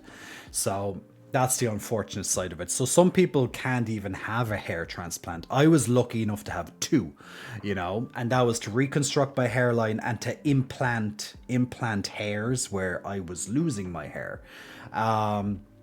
Of course, then I started to grow out my hair and stuff. And yeah, like I've done multiple different procedures. Someone said there about platelets, plasma and platelet injections. I've tried that, Cade. I've tried it. I don't really think PRP, it's PRP, isn't it? Plasma replacement. No, it's PRT. I think it's PRP, which is pretty much that. It's plasma replacement therapy. I can't remember the exact thing. But you can do that, or pretty much another one is they take blood from one point of view, generally your arm, and inject it into your head as well. There's lots of these kind of newer treatments that people do to try and like nourish their hair, or else like myself, they get like vitamins and stuff like injected in. There's lots of work around now about stem cells, so there's lots of stem cell treatments going on. They're using like deer stem cells. I literally know this because I went to a consultant about two months ago to get some extra information about hair. Because I'm always fascinated with hair. So hair and teeth, that's where my big fascinations seem to be when it comes to like the facial area, right? So there's so many different treatments or procedures that you can get, to try and help your hair. And of course, then you have like different supplements like biotin as well. I know Dub in particular has mentioned biotin to me on multiple occasions, but biotin's very good for your hair, your nails, your skin in general. So that's another supplement you can use.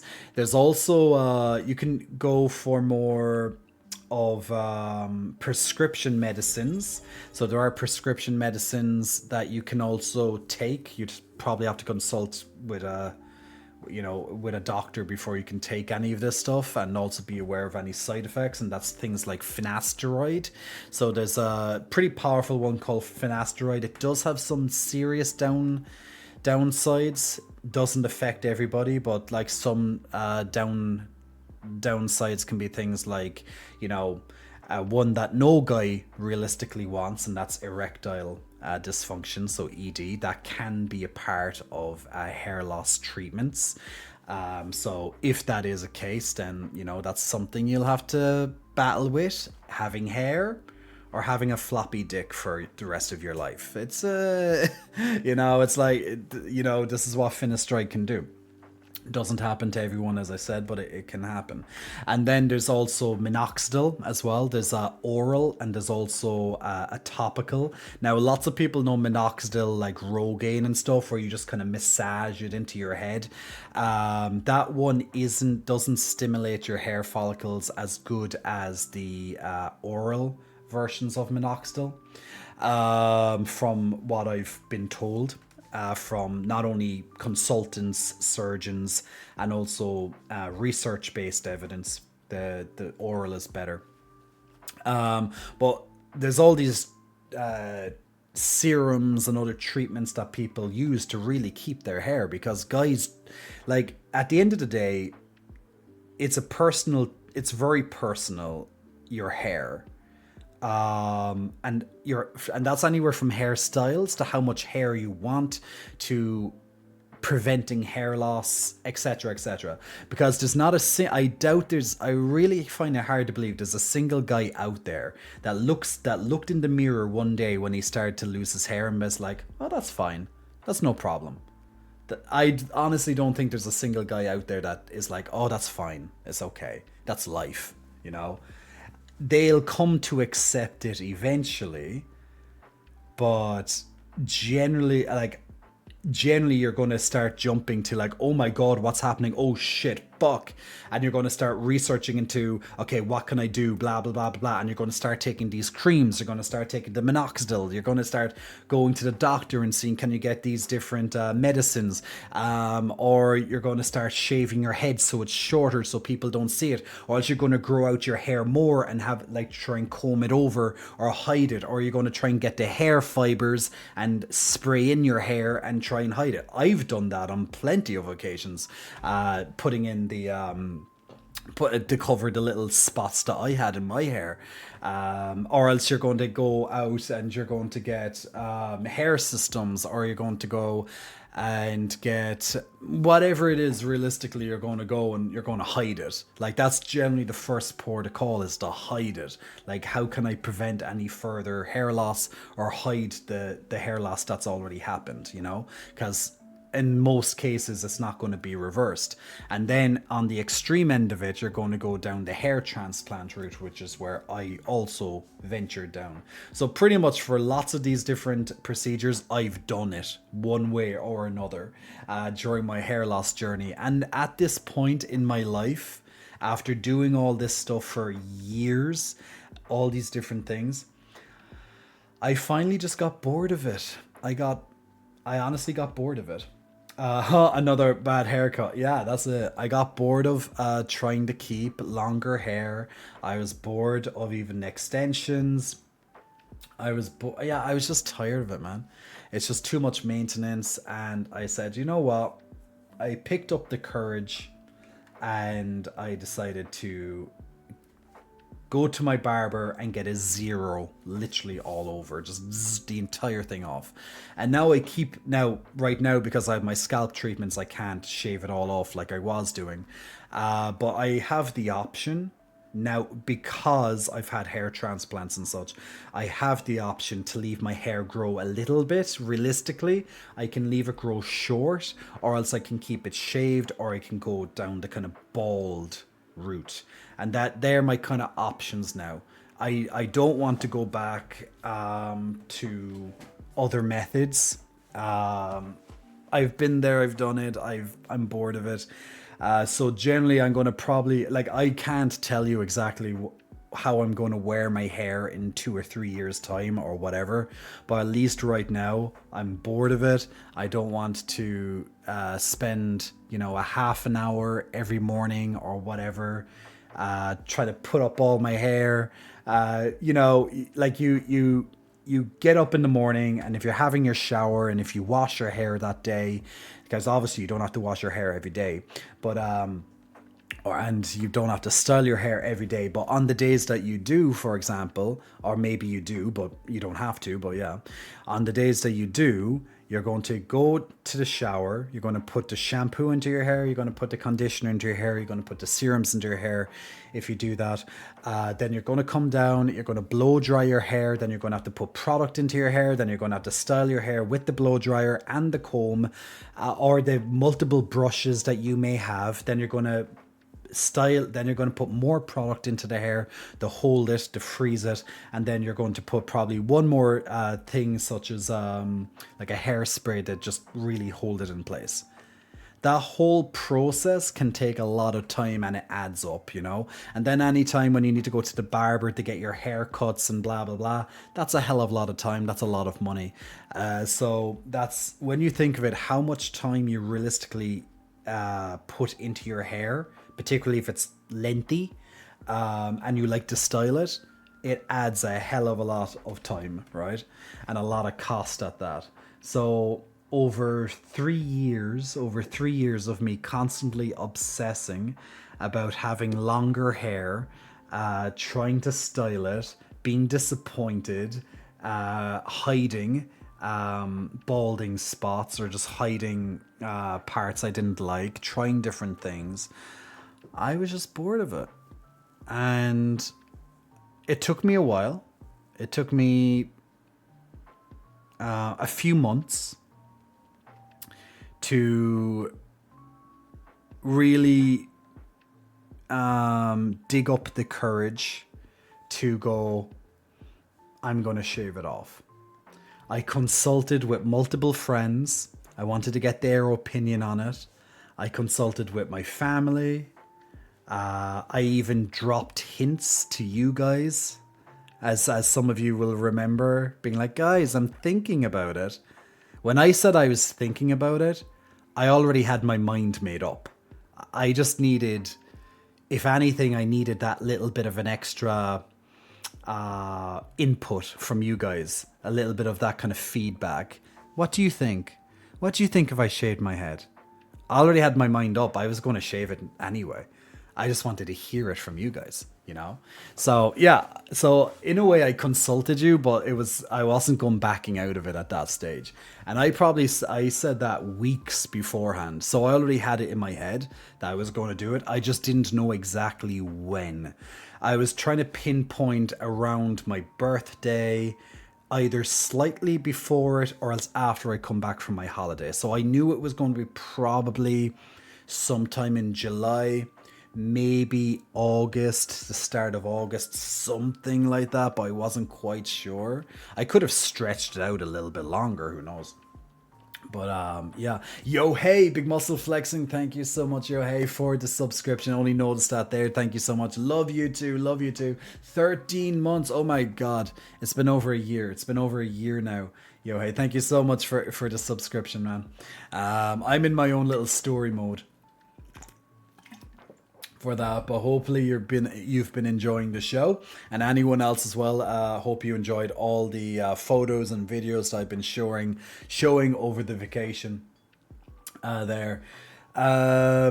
I got to a point where I just decided to shave it off, says Mr. Game and Lift. I said I want to be bald, bearded and buff. It's given me a lot of confidence, and I've saved a ton of money over the years. That's one great way to look at it. Unless hell freezes over, no bald look for me now, says Ben. Grad, I completely missed 1 second there. What did you say, Grad? Did you see the study that recently came out that showed superficial deoxyriboz rubbed onto the skin stimulates hair growth? Haven't seen it. The thing is, there's a misconception, or maybe not a misconception. It's not a misconception, but from what I see and what people don't seem to realize, there's a point of no return when it comes to hair. Okay, there's a chance you can grow back your hair if the follicles are still there to be stimulated and can grow. So what can happen is that when you start to lose your hair, is that the follicles will go dormant, because that cycle, the growth cycle and the shedding cycle, become dormant because the growing cycle becomes so small, and the shedding cycle or the falling out cycle is so prevalent that those hair follicles can become dormant. You don't really see them, but they're still there. They just need to be activated. So lots of these serums and these medicines and stuff stimulate the growth cycle, so that takes over and stimulates those follicles to sprout essentially again. However, over time, if those follicles remain dormant for too long, they die. And once a follicle dies, they can no longer be returned. So there's a lot of misconceptions, or people get the wrong idea. Oh, I'm gone bald. Oh, I can rub a serum into my hair and it will grow. The hair will grow. That's wrong. It's unfortunate. Like you have to see it's actually wrong. You cannot regrow something that's dead. You cannot bring something back to life that's already dead. We're not necromancers. You know, we're not going holding up the Necronomicon, and we're going to start calling out some rituals, some cultist rituals from the Necronomicon that's going to regrow and revive our hair as if it's the undead. You know, we're not going to unfortunately be able to bring back dead hair. So there you go. Dr. Frankenstein. Okay, we're going to have Frankenstein hair. My apologies. We're going to have Frankenstein hair. So once your hair is gone, and you definitely know it's not dormant, like it's gone. We're not necromancers. Me, I am. Says you. I need some virgin's blood, a live chicken, and some cock. Some dick. So once the hair is dormant, fine, you might be able to regrow it, but once it's gone, guys, it's gone. Like if your hair has recently just fallen out and you're noticing it, like let's say you're in the middle of your hair loss, okay, let's just say you know someone, there's still a chance they'll be able to get something back. There's still a chance. However, if there's been a bald spot on your head for probably a while, like a year, 2 years, 3 years, that's gone. You have to accept it. There's nothing you're going to be able to do to regrow it with your serums and your minoxidils and all that, or any medicine. It's not going to work. You can get all the injections that you want. It's not going to work. And that's the harsh reality of it. The only way you're going to be able to, quote unquote, replace it is by getting a hair transplant, which I've already discussed, and putting those follicles, because remember, you're not regrowing it, you're getting follicles transplanted from one area into the balding spot. So you're not regrowing, you're not reactivating dead follicles, you're replacing the follicles. Huge difference. And men think that by rubbing creams into a bald spot, it's going to reactivate their hair. It's not. It's gone. It's game over. I'm sorry. You gotta. It's a very tough thing to accept, but it's gone. So now, once again, if it's very recent, there's a chance because it might be dormant. It might not be fully gone yet, but generally speaking, it's dead. It's dead. It's dead. It's buried. It's gone. It's over. So yeah. So get a hair transplant if that's literally your last port of call. If you really want to replace the hair. And then alternatively, so where we come from. So yeah, I don't think any man realistically looks in the mirror when he's balding and it's like, ooh, I'm so happy about this. I'm fully accepting and embracing this change. Come on. You know what I'm saying? Men don't talk about feelings. Men like hide this shit all the time. The last thing they're going to do is accept their hair loss. They accept their hair loss when they literally have no hair left, or they see that it's so far gone. It's like, well, might as well get the rest over it. Bzzz. And then they'll keep shaving it for the rest of their life. Or they'll go around with the bald spots on their head and just literally hold on to the tiniest fragment of hair. Because having the tiniest fragment of hair means you still have hair.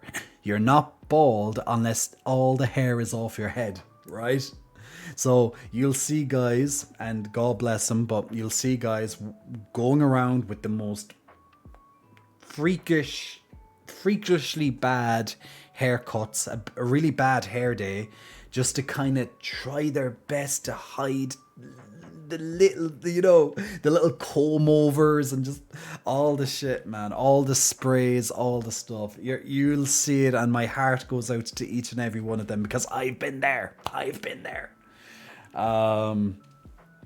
But that's it. We gotta just move on and just accept it. This is just life, and all it is just you lost hair. It's not a big deal. Like, it isn't, but it is to the person, because as going right back, 360 moment, hair is a very personal thing. That's why just leave the person do what they want to do, support them if they ask for support about hair, advice, whatever, but just leave them do what they want to do. If they want to hide it, if they want to mask it, if they want to leave, if they want to carry on that one little hair on their head, if they want to bring that, if that's going to be the hill they die on, that's all they got, is that little tuft of hair left, and they're happy with that. They don't want to shave it off and be bald. Just leave them. It's not your business. And never do the comb over. Never looks good, never. Man, been there, done that. Yeah, I mean, you look good, bald. Thank you. Oh wait, I don't think you could watch that. If what is it? Is it a music video? Oh, maybe not. Oh my god, what the hell happened to his hair?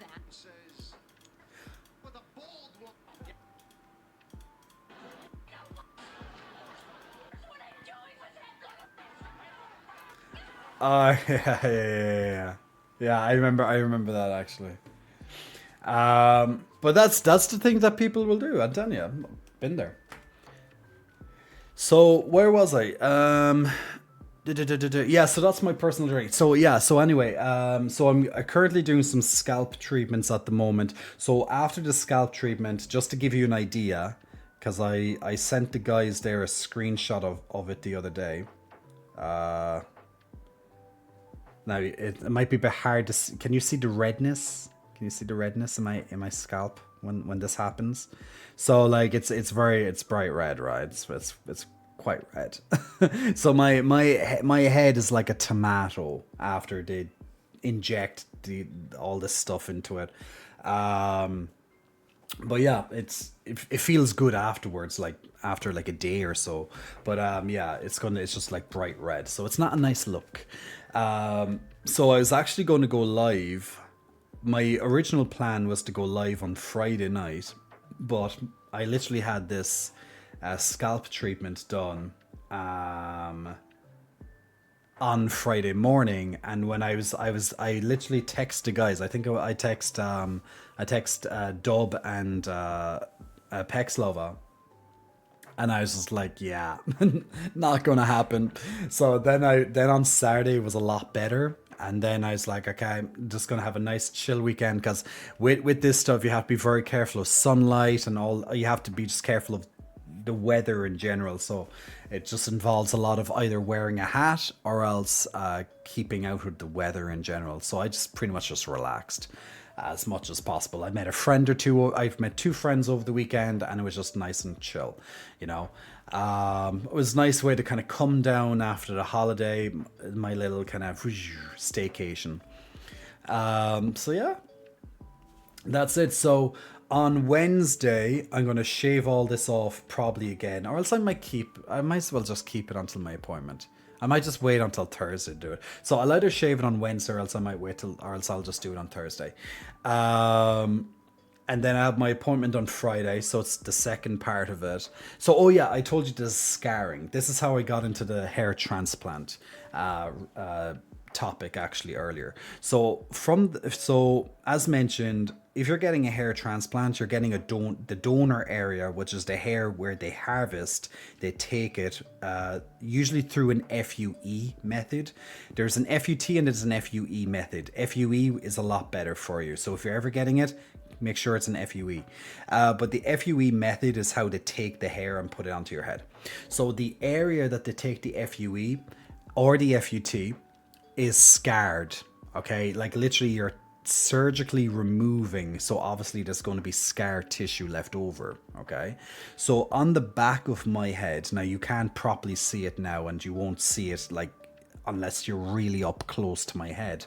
Now you may have seen it in past streams. Maybe if I turn to the side slightly, you might just notice that there's like little bits of hair like not there. That's part of the scarring.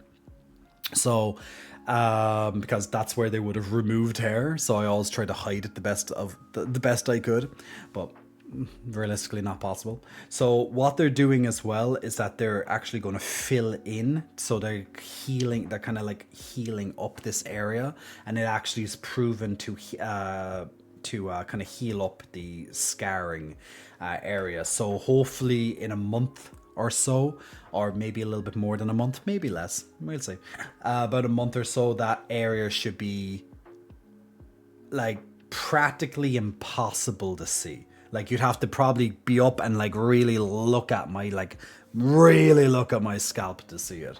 So they're covering up the scarring with all this treatment as well, so as part of another treatment with it. So yeah, it should not be possible to see it. So I'm like, whew, that's nice. At least that's like one thing out of my head. Like the scar tissue is going to be gone. It's going to be covered up. And that, like, I've had that scar tissue for like 5 years, you know, like 5-6 years now. Is it 6? 5, 6, yeah, something like that. 6 years or so. Just so it's all a process, and that in itself, it's actually quite painful. It's like you're getting pinched constantly when they're doing it, because they have to go around the lines, and like you know, you can just think of it like they call it trauma tissue, which makes sense. I call it scar tissue, trauma tissue, but like you're going into this extremely sensitive tissue, and it's not nice. It's not nice. So I'm there literally like clenching my fists when they're doing this. I'm face down. I'm face down in a like, you know those kind of massage tables, you know, you have the little kind of hole that you can put your head in. I don't know, is it still there? Oh, it actually is still slightly there. It's slightly there. I don't know, can you see it now with the lights? But you might see a little bit of a kind of a red patch right here.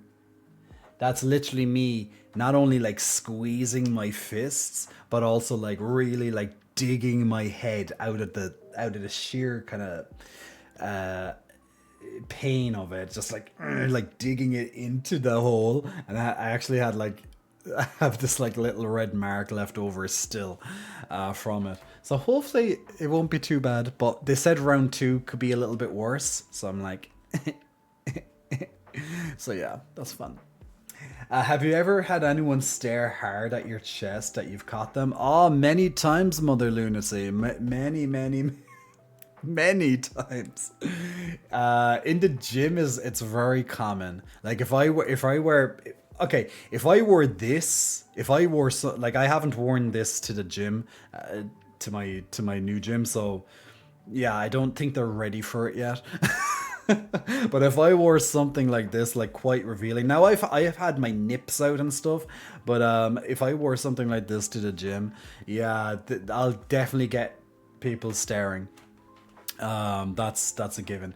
Me just walk, honestly, and this is not me being full of myself or anything, I'm just telling you how it is. Me walking down the street, even fully covered in a t-shirt, people will still stare at my tits because they just stick out. They're not huge, they just stick out. Like to most people they're huge because, you know, like the majority of people don't train.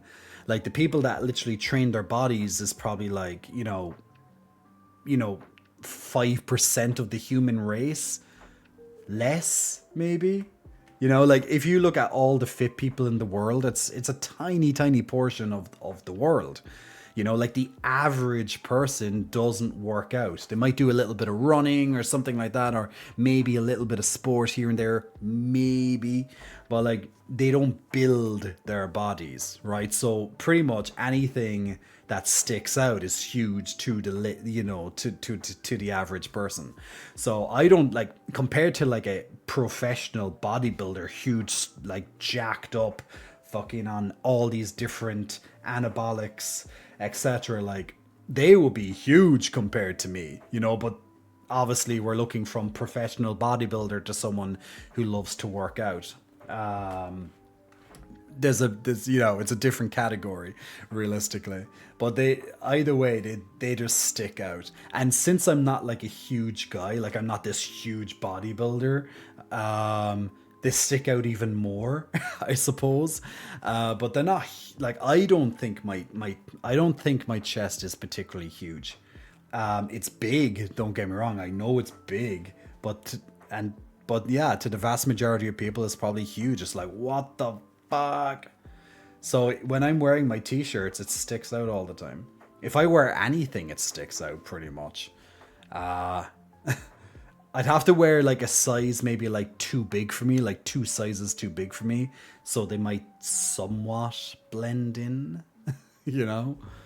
But that's fair. That's fine. I like it. It's fine. Spectacle indeed. Please tell me you have a shirt that says my eyes are up here with an arrow upwards. Can you please buy me that shirt? I want it. I had someone stare at my crotch because I was doing leg day and was wearing shorts. Why not? Why not? People say I'm big, but I showed them pics. If I showed them pics of you, they'd completely shit and then brain chemistry. See, the thing is we get too used to comparing. Like comparison is the destruction of joy, isn't it? Like if you compare something, you're destroying joy, because you're like, ooh, I love this thing, but if I compare it to this thing, there you go. Like if we compare people ourselves to other people, we could destroy ourselves. But if we do it in a critical way, in a negative way, like if I go, oh, I don't look like C-Bum, for example, like the reigning Mr. Like the reigning freaking muscle god champion, the Mr. Olympia champion, Mr. C-Bum. Like if I compare myself to him, I'm fucking tiny, you know. it's just how it is. But yeah, it's a completely different ball game what he's doing versus what I'm doing. I'm there to keep fit, to look good, to look after my health, have a nice size on me, something that I'm happy with. He's there competing to be the best of the best, you know what I'm saying? You got the most comforting pecs. My pecs are probably more comfortable than C-Bums or any professional bodybuilder, because professional bodybuilders are like rock solid. You know, in general, whereas mine are nice and comfy. So mine are pillows. Mine are like pillows. Unless I'm currently pumping them, and then they're rock solid. They're only rock solid when I'm pumping them. Outside of that, they're like pillows. So then they're nice. They have their own niceness to it. But like even at that, his let's have a look. Well, that's when he's C-Bum. Like if I just take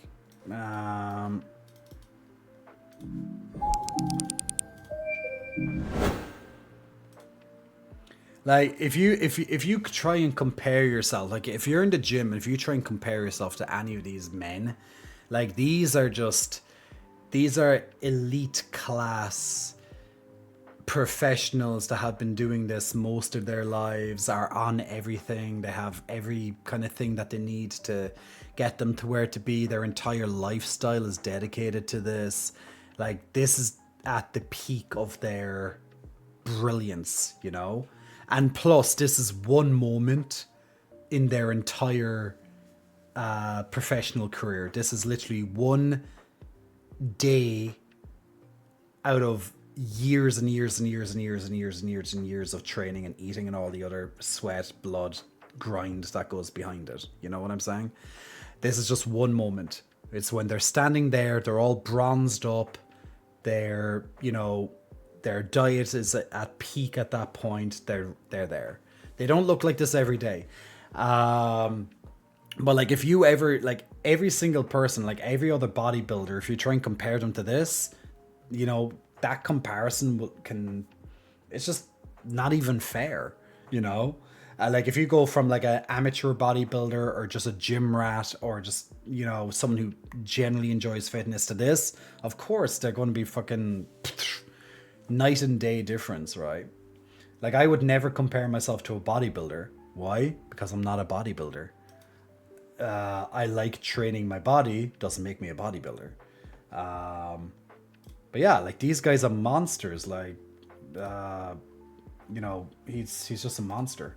So huge respect to him for what he does. But I wouldn't want to compare myself to, like, even if you look at the old classics of like Arnold, like just mutant men, like, you know. Just gigantic.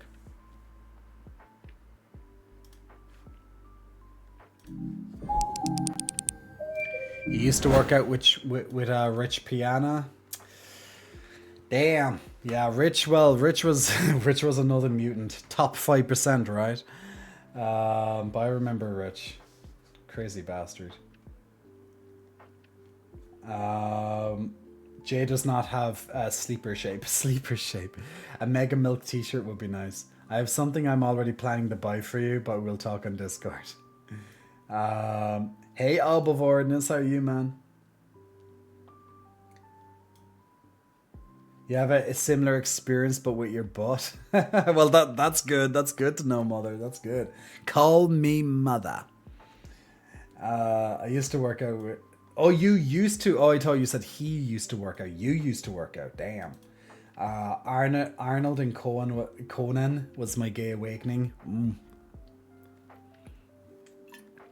Arnold in any of those movies back in the day, but yeah, definitely Conan. Definitely.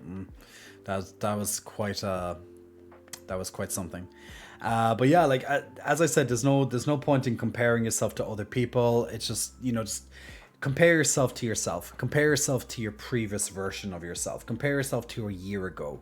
Compare yourself to last week if you have to. That's where you should compare yourself to. Cheers, Dolby. I was looking at the time. Nice one.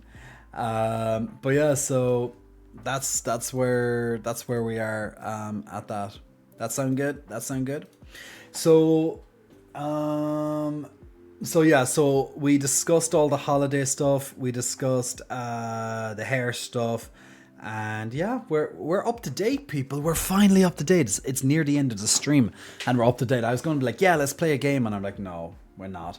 However, we will play a community game because we deserve this. After me rambling on about my holiday and changes, and the changes are not finished, people. The changes are not finished at all. We still have time. We still have things to do. People to see. But as mentioned, there's new content coming up, brand new person coming up on our J for Pay later this week. So definitely be ready for that. If we're looking at a silver daddy of some description over on the J for Pay, we're going to be with a silver daddy. Ooh, yes. Which big muscular silver daddy could that be? I don't know. It could be anybody. Definitely feel free to check out the J for Pay if that's something that you're interested in. There will be a preview over on Twitter. There will be multiple videos spaced over a certain amount of time. You know what the funny thing is? Do you know what one of the reasons that held me back from shaving my head?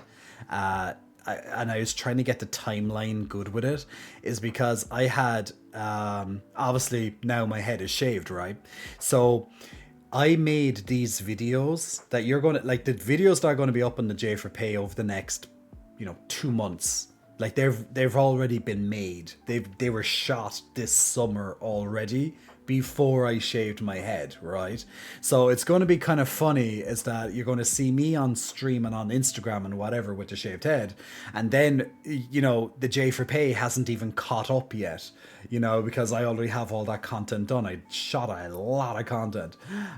So that has to finish first before the, you know, the next version of J appears. Now I was also thinking, oh, I'll intertwine both, and I was like, I'll still just wait until this era is done and then go on to this new era. So I'm still kind of like, guys, if you have any suggestions on that, feel free.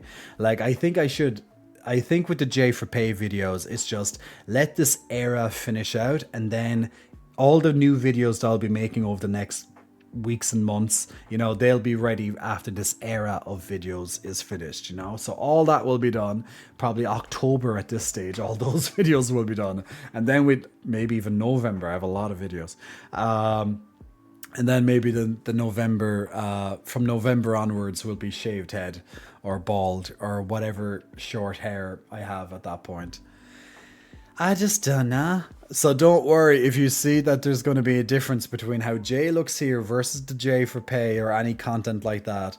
Just know it's content that I shot before it. That's all you need to know. Silver Daddy, fairly popular, shaved head. Is your co-star Jack Wolf? Dub. How do you know this stuff? Seriously. I don't know how you know these things. Seriously. Fairly popular. How do you even deduce this? I don't even know how you deduce this stuff. Jocks, what's that? Jocks can be fun. Did you say jocks can be fun too? Oh shit, I unpinned that. No, how do I unpin it? Unpin. Dub has a sixth sense. Dub just watches too much porn. It must be.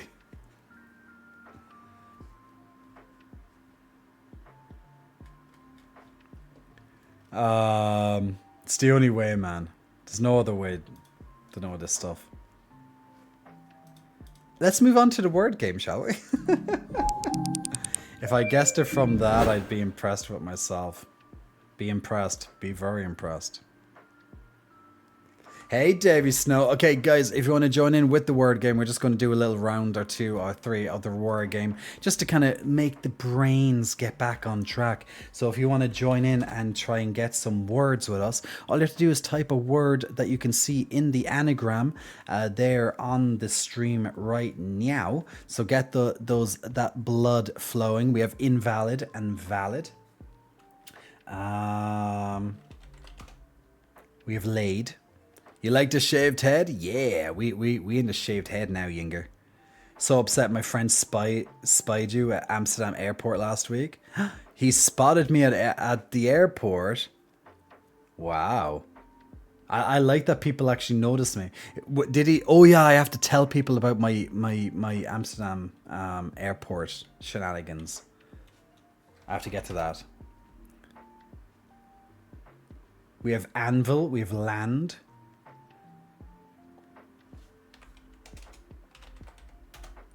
We have nail.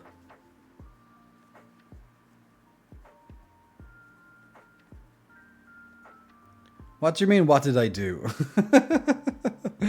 Nothing. I did nothing. It's not what you think. It wasn't fun.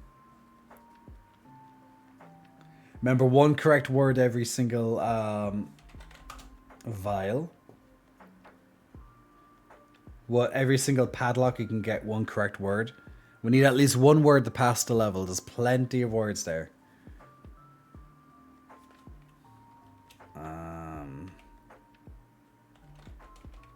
No. Shit. Am I the only one playing? Divil. Is divil a word? Dival? I don't know. There's a word I call divil. I don't know. Guys, we're lost in level 1. No one's playing. Boo. Fine. I tried to like change things up, but people are just like, nah. It wasn't that hard. It was me, Dub, and Aquatic got something right. It's fine. It's fine. It's fine. We lost on level 1. Okay, you guys saw nothing. You guys saw nothing. I'm just going to pretend we never did that. People weren't ready for the random word game. It's fine. It's fine. So, okay, this is my last story for tonight. This is my last story. Fastest word game ever. I know, right? I feel so disappointed in myself. I would say myself, but I'm just going to say Gimon. It's all Gimon's fault.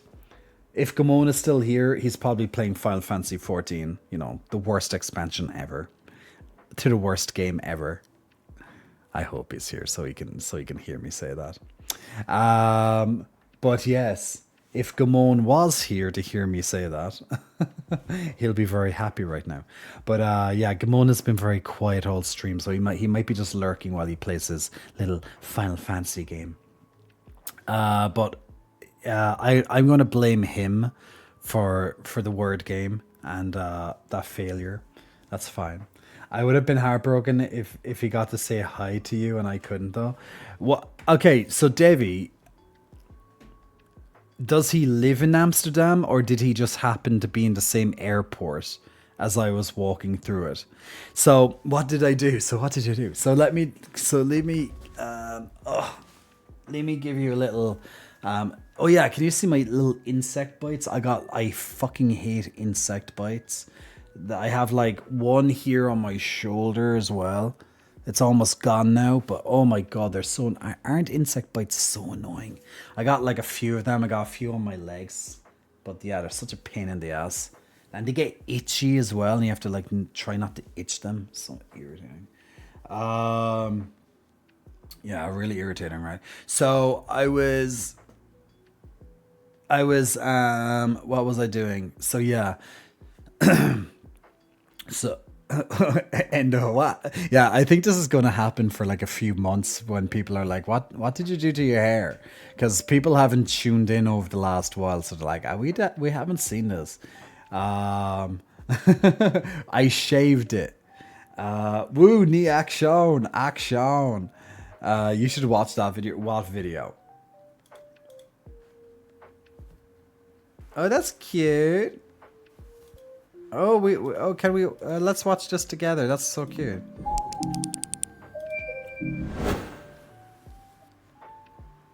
Guys, they're giving the dogs like facials. Oh my god.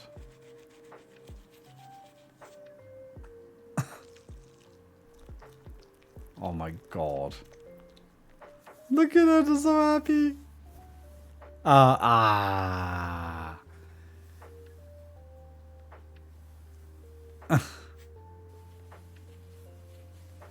What the? Oh my god, they're living life, man. Oh, like no, you.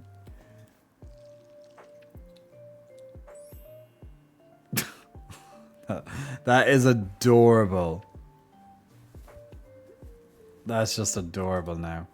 Like how more adorable can you get? That's just so cute, man. I would love to have you stare into my eyes while you make whoopee with me with that new haircut. Yeah, it's definitely a new look. It's definitely awakening a few things within people. I'm getting all kinds of comments nowadays. The channel is just a bunch of videos of them getting pampered or going out and about. Now, where's the cat version? It's cute, man. Like, this is the stuff that gets attention. Puppies, not naked J. It's puppies. So what I'm gonna have to do is have a naked J with a puppy. That's the only way I'm going getting attention now. Just how it is. So, all right, let me move this back here so I can chill. Where's go to horny jail now? He happened to be in the same airport. He's Aussie, but he's currently on holiday in Spain, using that as a home base and traveling Europe. Oh wow! And how did he notice it was me? Unless he follows me and he's like, no, is that Jay? I don't know, maybe. Well, it's nice that I was spotted in public. I think that's pretty cool, right? So anyway, let me tell you about my. Sai was staring at the straps, barely holding the twins. So let me tell you about my little. Or he watches your OnlyFans. True. I send him reels of you all the time. Ah. Well, that's cool that he noticed me even with the shaved head. That's cool. I like that. I think that's cool. So let me tell you about what happened to me in Amsterdam. So I'm going to give you the non-X-rated version. No, there's no X-rated version in the airport. So I left. So I was meant to leave Amsterdam on Monday, but I actually had to leave it on Tuesday. So what happened is I got on the train, got to the airport, no problem, plenty of time, got through the airport. So when I passed the security check, when I passed the passport check and all that stuff, I was there and I plenty of time. I said probably like 1 hour before my flight. Okay, plenty of time, not a problem. So when I went and looked at the board to see what gate my flight was boarding from, I saw 9 o'clock and I saw Dublin. Okay, and I knew my flight was around that time. I knew I was meant to be at least boarding around 9 o'clock because I had a message on my phone saying 9 o'clock Dublin.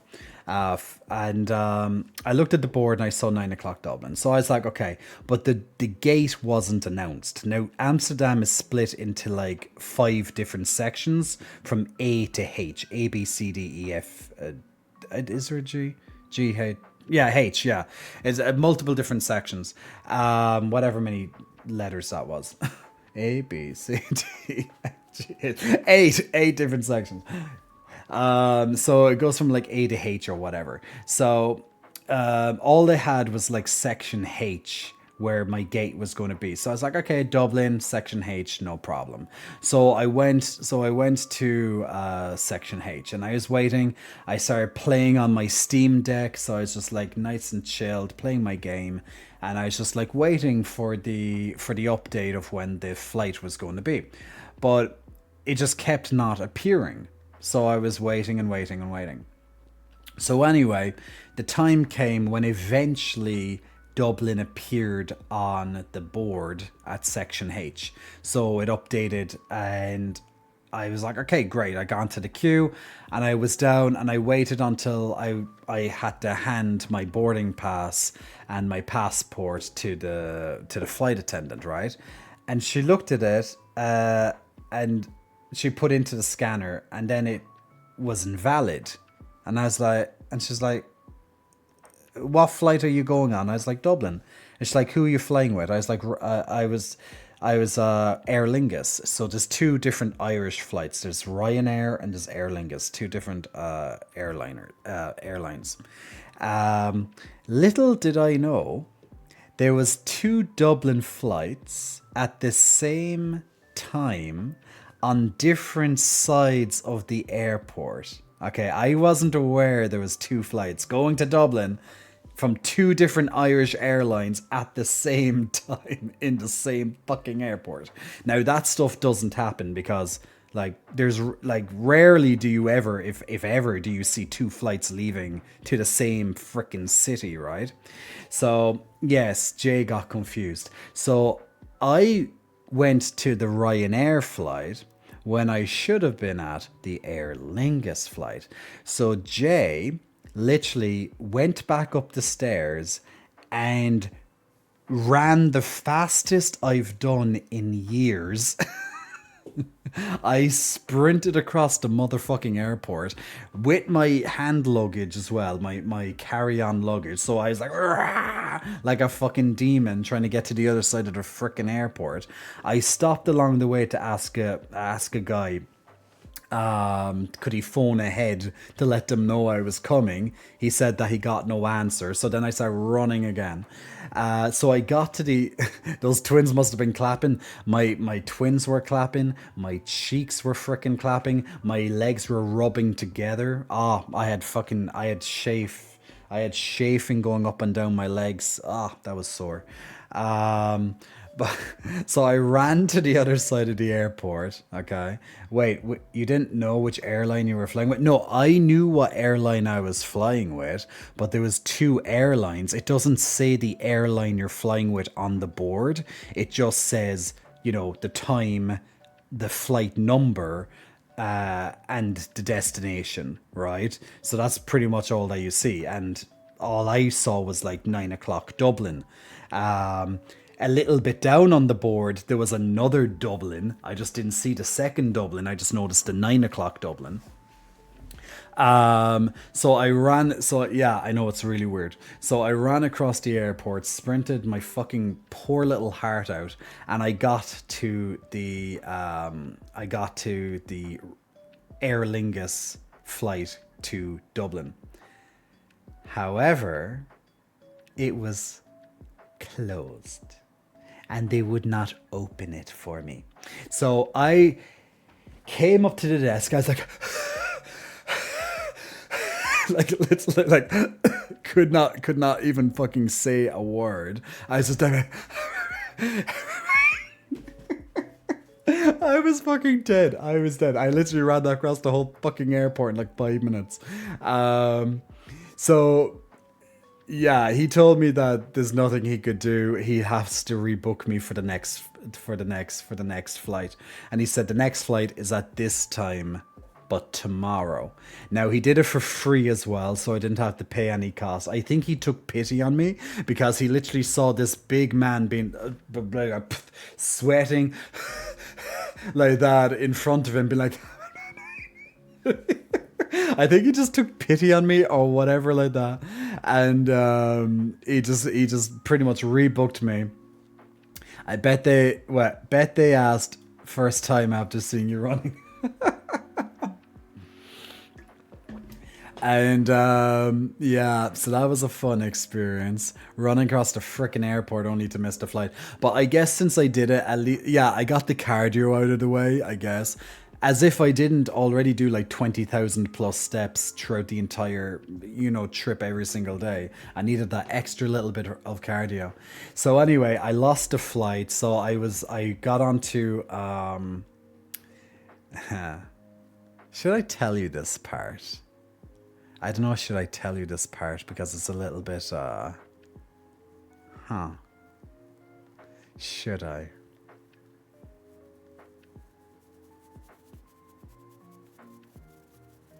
No, I won't. And now everyone's like, do it. I'm just like, should I? But anyway, long story short, I stayed in Amsterdam for the extra day. Had a lovely day, and then nice and relaxed went to the airport and got on the correct flight because the flight attendant from the previous day told me it will be this gate tomorrow. He made sure that I knew that. Now I know in the future that if I ever leave from Schiphol Airport, which is the Amsterdam airport, I will always double check to see that there's not two Dublins at the same time. Pedro Pascal. Guessing you found the captain and he took you to the Mile High Club all timer. Weird that they didn't say which airline it was on the board. It didn't until it was strange. I know, it was weird. Trust me, the whole thing, I was like, you couldn't make this stuff up. It was so weird. 2 flights going to the same city at the same time, different sides of the airport. Man, it's just like I've never seen 2 flights to the same city at the same time. I've never seen that before. But look, first time for everything.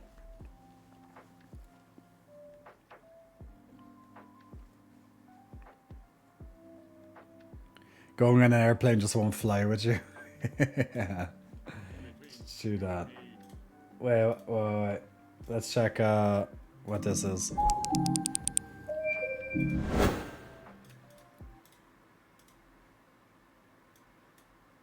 between you and me.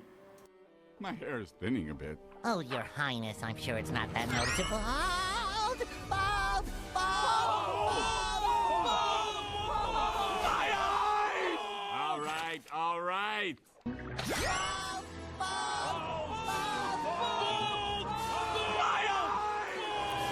It's vile. It's vile. Poor king. Poor king. That is you right now. That's what it seems like. That's what it seems like, right? The only major difference is that I can grow mine back. That's the difference. Who dare do that? My eyes. Bald. So hey Pyro. Rock Chalk, it is possible one of the flights had been delayed and thus leaving at the same time. Maybe that's plausible. That's plausible. Like the second flight didn't appear on the board as in the gate, the exact gate, until literally right at the end. There probably was a delay. The mermaid was voiced by Scarlett Johansson. This is me now. This is who I am now, guys. This is who I am now. Me and my shaved head is who I am now. This will all look better in like a week once I shave it properly. Good evening. So yeah, guys, so I hope you enjoyed the show so far, or should I say for the show tonight. We started a little bit later than I wanted, but we got through all of the stuff that I've done over the last 2 weeks, pretty much, at least the parts I want you to know. There's some parts we cannot talk about because they're personal, they're private, personal stuff. But yeah, there's a, you know what, this is when I should be like, guys, this is when you can watch the rest of the stream over on a certain other website. And then we just switch over there and I'm like, okay, now I'll tell you the tea, I'll tell you the juicy gossip stuff. I'll be like, yeah, that's what everyone's looking for now. It's like, Jay, we love that you had a nice holiday and you showed us everything. You showed us all the photos and the videos that we haven't got to see before, including some that we have seen before. You told us all about the hair and all that stuff too. And now we want to know about the sexy details. We want to know the sex. We want to know who, we want to know how many, we want to know where, we want to know, did you have a good time? We want to know positions. Yeah, this is the stuff when that the people tune in for. They want all the details, don't they? Would this story possibly be available on a site? Maybe it could. Maybe it could. A little holiday romances, right? It wouldn't be a holiday without some holiday romance, right? But yeah, socials. But yeah, that's just like just look over there. Just over there on the J for Pay. Just look over there. Oh my, it sounds like the preview of a horror movie. Ooh. Gimon is back. See, Gimon's all sassy now because I dissed his Final Fantasy 14 again. Worst game ever invented. Gimon's all out for it now.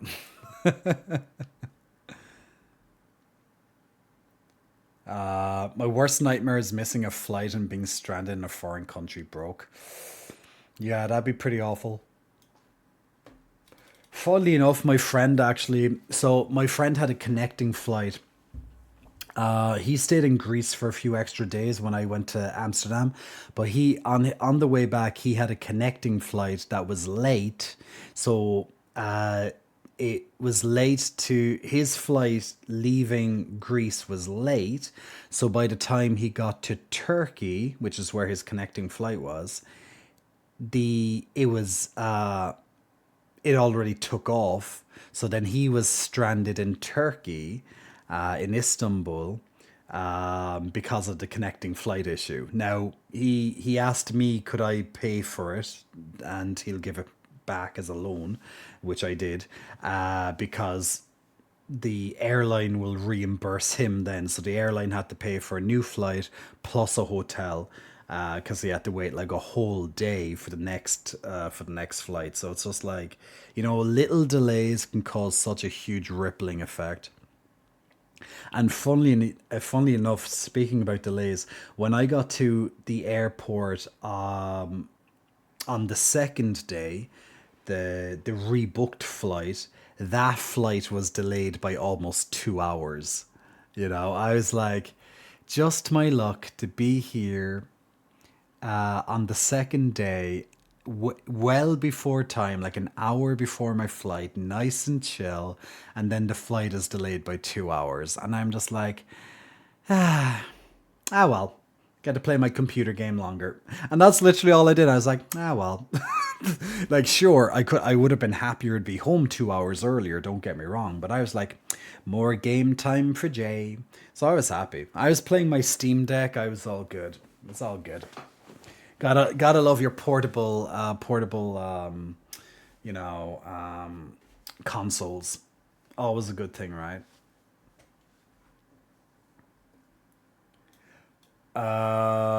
Jokes on you, I had you muted, but no, I was playing Marvel Rivals. I got into the closed beta. Ooh, okay. Is it any good? The airline should compensate you for it, though, if you missed a flight due to delays. Yeah. Well, for delays, yeah. Different story if you had two separate bookings, though. At least for connected flights. Yeah. Oh, yeah. They compensated him for that, so there's no problem there. But they didn't compensate him there and then. It's more like, whenever that happens. So I just gave him the money temporarily because he didn't have it on his account. And all is good in the hood. Marvel Rivals, lots of fun playing a Babyland shark named Jeff. He's so cute but deadly. Cute but deadly sharks. We love a good shark. But yes. Did I give a muscle flexing welcome to Dimitri? I don't know if I did, but Dimitri, big muscle flexing welcome to you. Thanks for pressing the follow button. So guys, that is the end of our show for tonight. I'm already getting tired, but I hope you enjoyed. I spent probably about 3 hours talking about the holiday, about an hour on the hair, and then miscellaneous after that. But yeah, I'll be back on your screens on Wednesday, I believe. So yeah, we should be back to normal routine scheduling for here. Now there will be probably there's a bit of a change for next week because I have a guest here next week with me from, I think it's Tuesday to Friday. So I'll definitely have to rearrange next week's stream. So I'll stream on the Monday, that's no problem. Can't stream on the Wednesday unless he does something else, but so yeah, I'll stream probably on the weekend there, or maybe if you enough time. Who is the guest? Yes, is the guest Henry Cavill? Maybe we finally have Henry Cavill here. It's possible, right? Anything's possible. Anything is possible. Or, I can't say who it is. I can't say who the guest is. It's a guest. Be my guest, be my guest, be my guest. Shay Hart. What's he doing? Playing Overwatch? Cool. Alright, we'll get him on. I know we'll get lots of new followers when the Jack Wild tape drops too. Maybe. I can't tell you who the new who that video is with. You'll have to see it on Friday when it appears. But the guest, you'll never have a clue who the new guest is going to be. So the new guest, not the guest on Friday because he already came and went. Came. Shut the fuck up. But the new The new guest. I'm going to be sightseeing with him and also doing guest stuff. But yeah, that's gonna be fun. You're gonna see the thing is with the new guest. The problem is that you're gonna know who the new guest is because you're gonna see him on my Instagram and stuff. So you're gonna know who that is next week because there's no way I'm gonna be able to hide that unless I just don't put him into Instagram stuff. Or he doesn't tag me. Ooh, we could keep it a secret. Yeah, secrets are fun. But secrets are boring as well. We don't need to make everything a secret. Like you can find out stuff before. Yeah, you can find out this stuff beforehand. It's fine. But yeah, I'll give you the preview of who's staying with me actually next weekend. He is a big, thick, chunky man. Big, thick, chunky man. Which does not narrow down it realistically in any shape or form. But yes, it's me. I am myself. I'm staying with the mirror. That's me. Exactly opposite. I like you. I like you. I like you. That's exactly who's staying here. Asking for a pec flex. Bonky's asking for a pec flex. But he's a big chunky man. I might know who. You could be wrong. There is literally no possible way you can know who it is by literally me saying he's a big chunky man. It's impossible. There's too many of them. It could be anyone. It literally could be anyone. Okay, look. What I'll allow. Okay, okay, I'm going to give 1 minute on the timer. Okay? I'm going to give 1 minute on the timer, and you guys can guess who it is, and I will tell you if you're right or wrong. I'm going to allow you to guess for 1 whole minute, and if you can guess who it is, who's going to be my guest next week here with me, big chunky man, I will tell you. That's fine. Face bigger or smaller than your pecs? Oh, that's a hard one to know. I guess he has a big head too, I guess. But feel free to guess. You have 30 seconds, pretty much. But yeah. Any guesses? It's okay if you don't know. You're probably trying to look up his name right now or something. You're like, who is he following or whatever? Could be anybody. You only have 9 seconds. And you lost the time. Nope. You could have, but you didn't. You had all the time in the world to have a guess, and I would have told you who it was. But no. I gave you 1 minute. You're clueless. It's impossible. Like, there's no possible way that you could possibly know who it is. Nick Pullis. You ran out of time, but no, it's not Nick. I'll give you that much. But it should be fun. It should be nice. I think it'll be fun. I just literally have him on my other screen right now because I just wanted to smile for a second. I was like, yeah. But yeah, actually coming to where we were a second ago, yeah, that I think was it Keck or I can't remember who. No, it wasn't Keck. Aquatic, yeah. Yeah, we could get a lot. We could get a lot new followers when the Jack videos drop. I have a couple of ones with Jack. Now Jack shoots very differently than how I like to shoot, but it's something new for me doing with content creators. But hey, but it's all good. I like to try new things. Why not? Well, we can. So anyway, look. We are going to leave it there tonight, ladies and gentlemen. Thank you very much for joining in with this stream with me. Thank you for your company. Thank you for your time. And I will see you on Wednesday. Now, in the meantime, if you do want to see more of me, of course, feel free to check out the J for Pay, which we were just talking about just there over on the side. You can also find that by typing in ! socials, which I've already done for you. If you do need more content there, it's all linked in that link tree in that link tree. The link tree is your one-stop shop for all of my lovely links. So if you want to see me over on my socials, if you want to check out my latest YouTube video, and we will be working on new YouTube videos, feel free to check them out. But this link tree here has all of the links that you need, whether it's on Instagram, whether it's one of my Twitters, etc. They're all there on this easy to follow link. So feel free to bookmark it, and you can click on all of it at any time. Nice and simple. So one-stop shop. Oof. Thank God thank God I changed screen, because that was not going to be appropriate what was on the second screen there.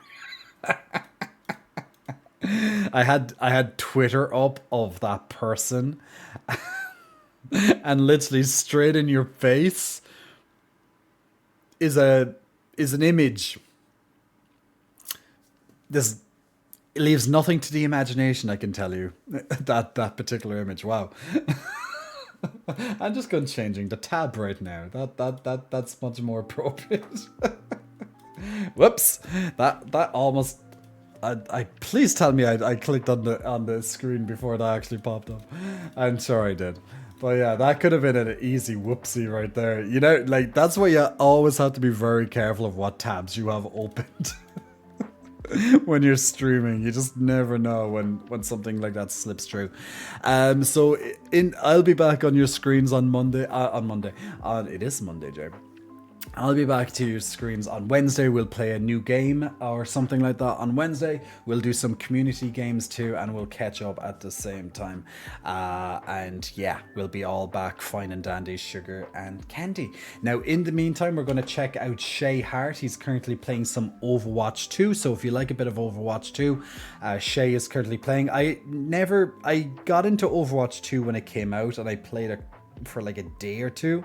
And then I was like, meh, this is boring. And then I turned it off. And I'm actually, personally speaking, I'm happy that I did, because, yeah, it's just blood-sucking money vampires.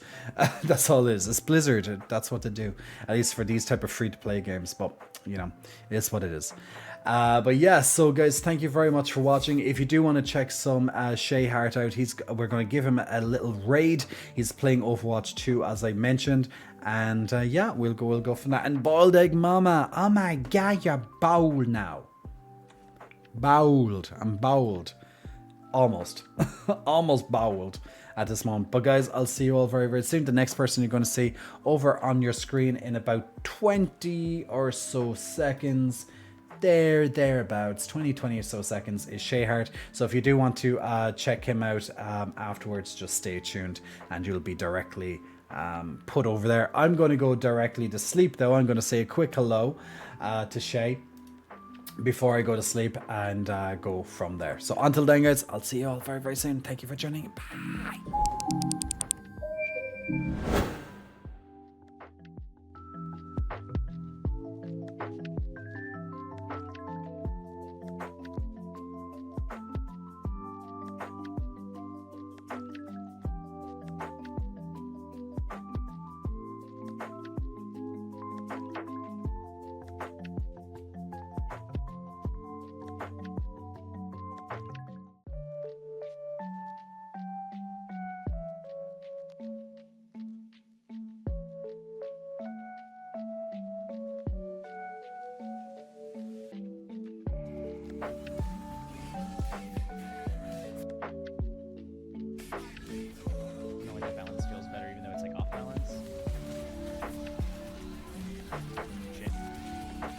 Cottz, hey, welcome in with the raid. Welcome everyone. What are you playing? You're doing just chatting. Hi everybody. Everyone's doing well. This is my first Overwatch game in a little bit, so I am a little rusty. I've been playing a lot of Marvel Rivals lately. And you lost. How are you guys doing? So if anybody new, hi, my name is Shay. I'm a community-based variety streamer. I play a bunch of different games based on my community's interests as well as my own. That would be Overwatch, Fortnite, Final Fantasy 14. I was doing like Genshin Impact, Honkai Star Rail, and Zenless Zone Zero. And I've been playing through Marvel Rivals' closed beta too. But if anybody came through the raid who needs to do any post-stream care, go stretch your legs, go get food, go to sleep, please feel free to do so. I appreciate you guys sticking around with the raid.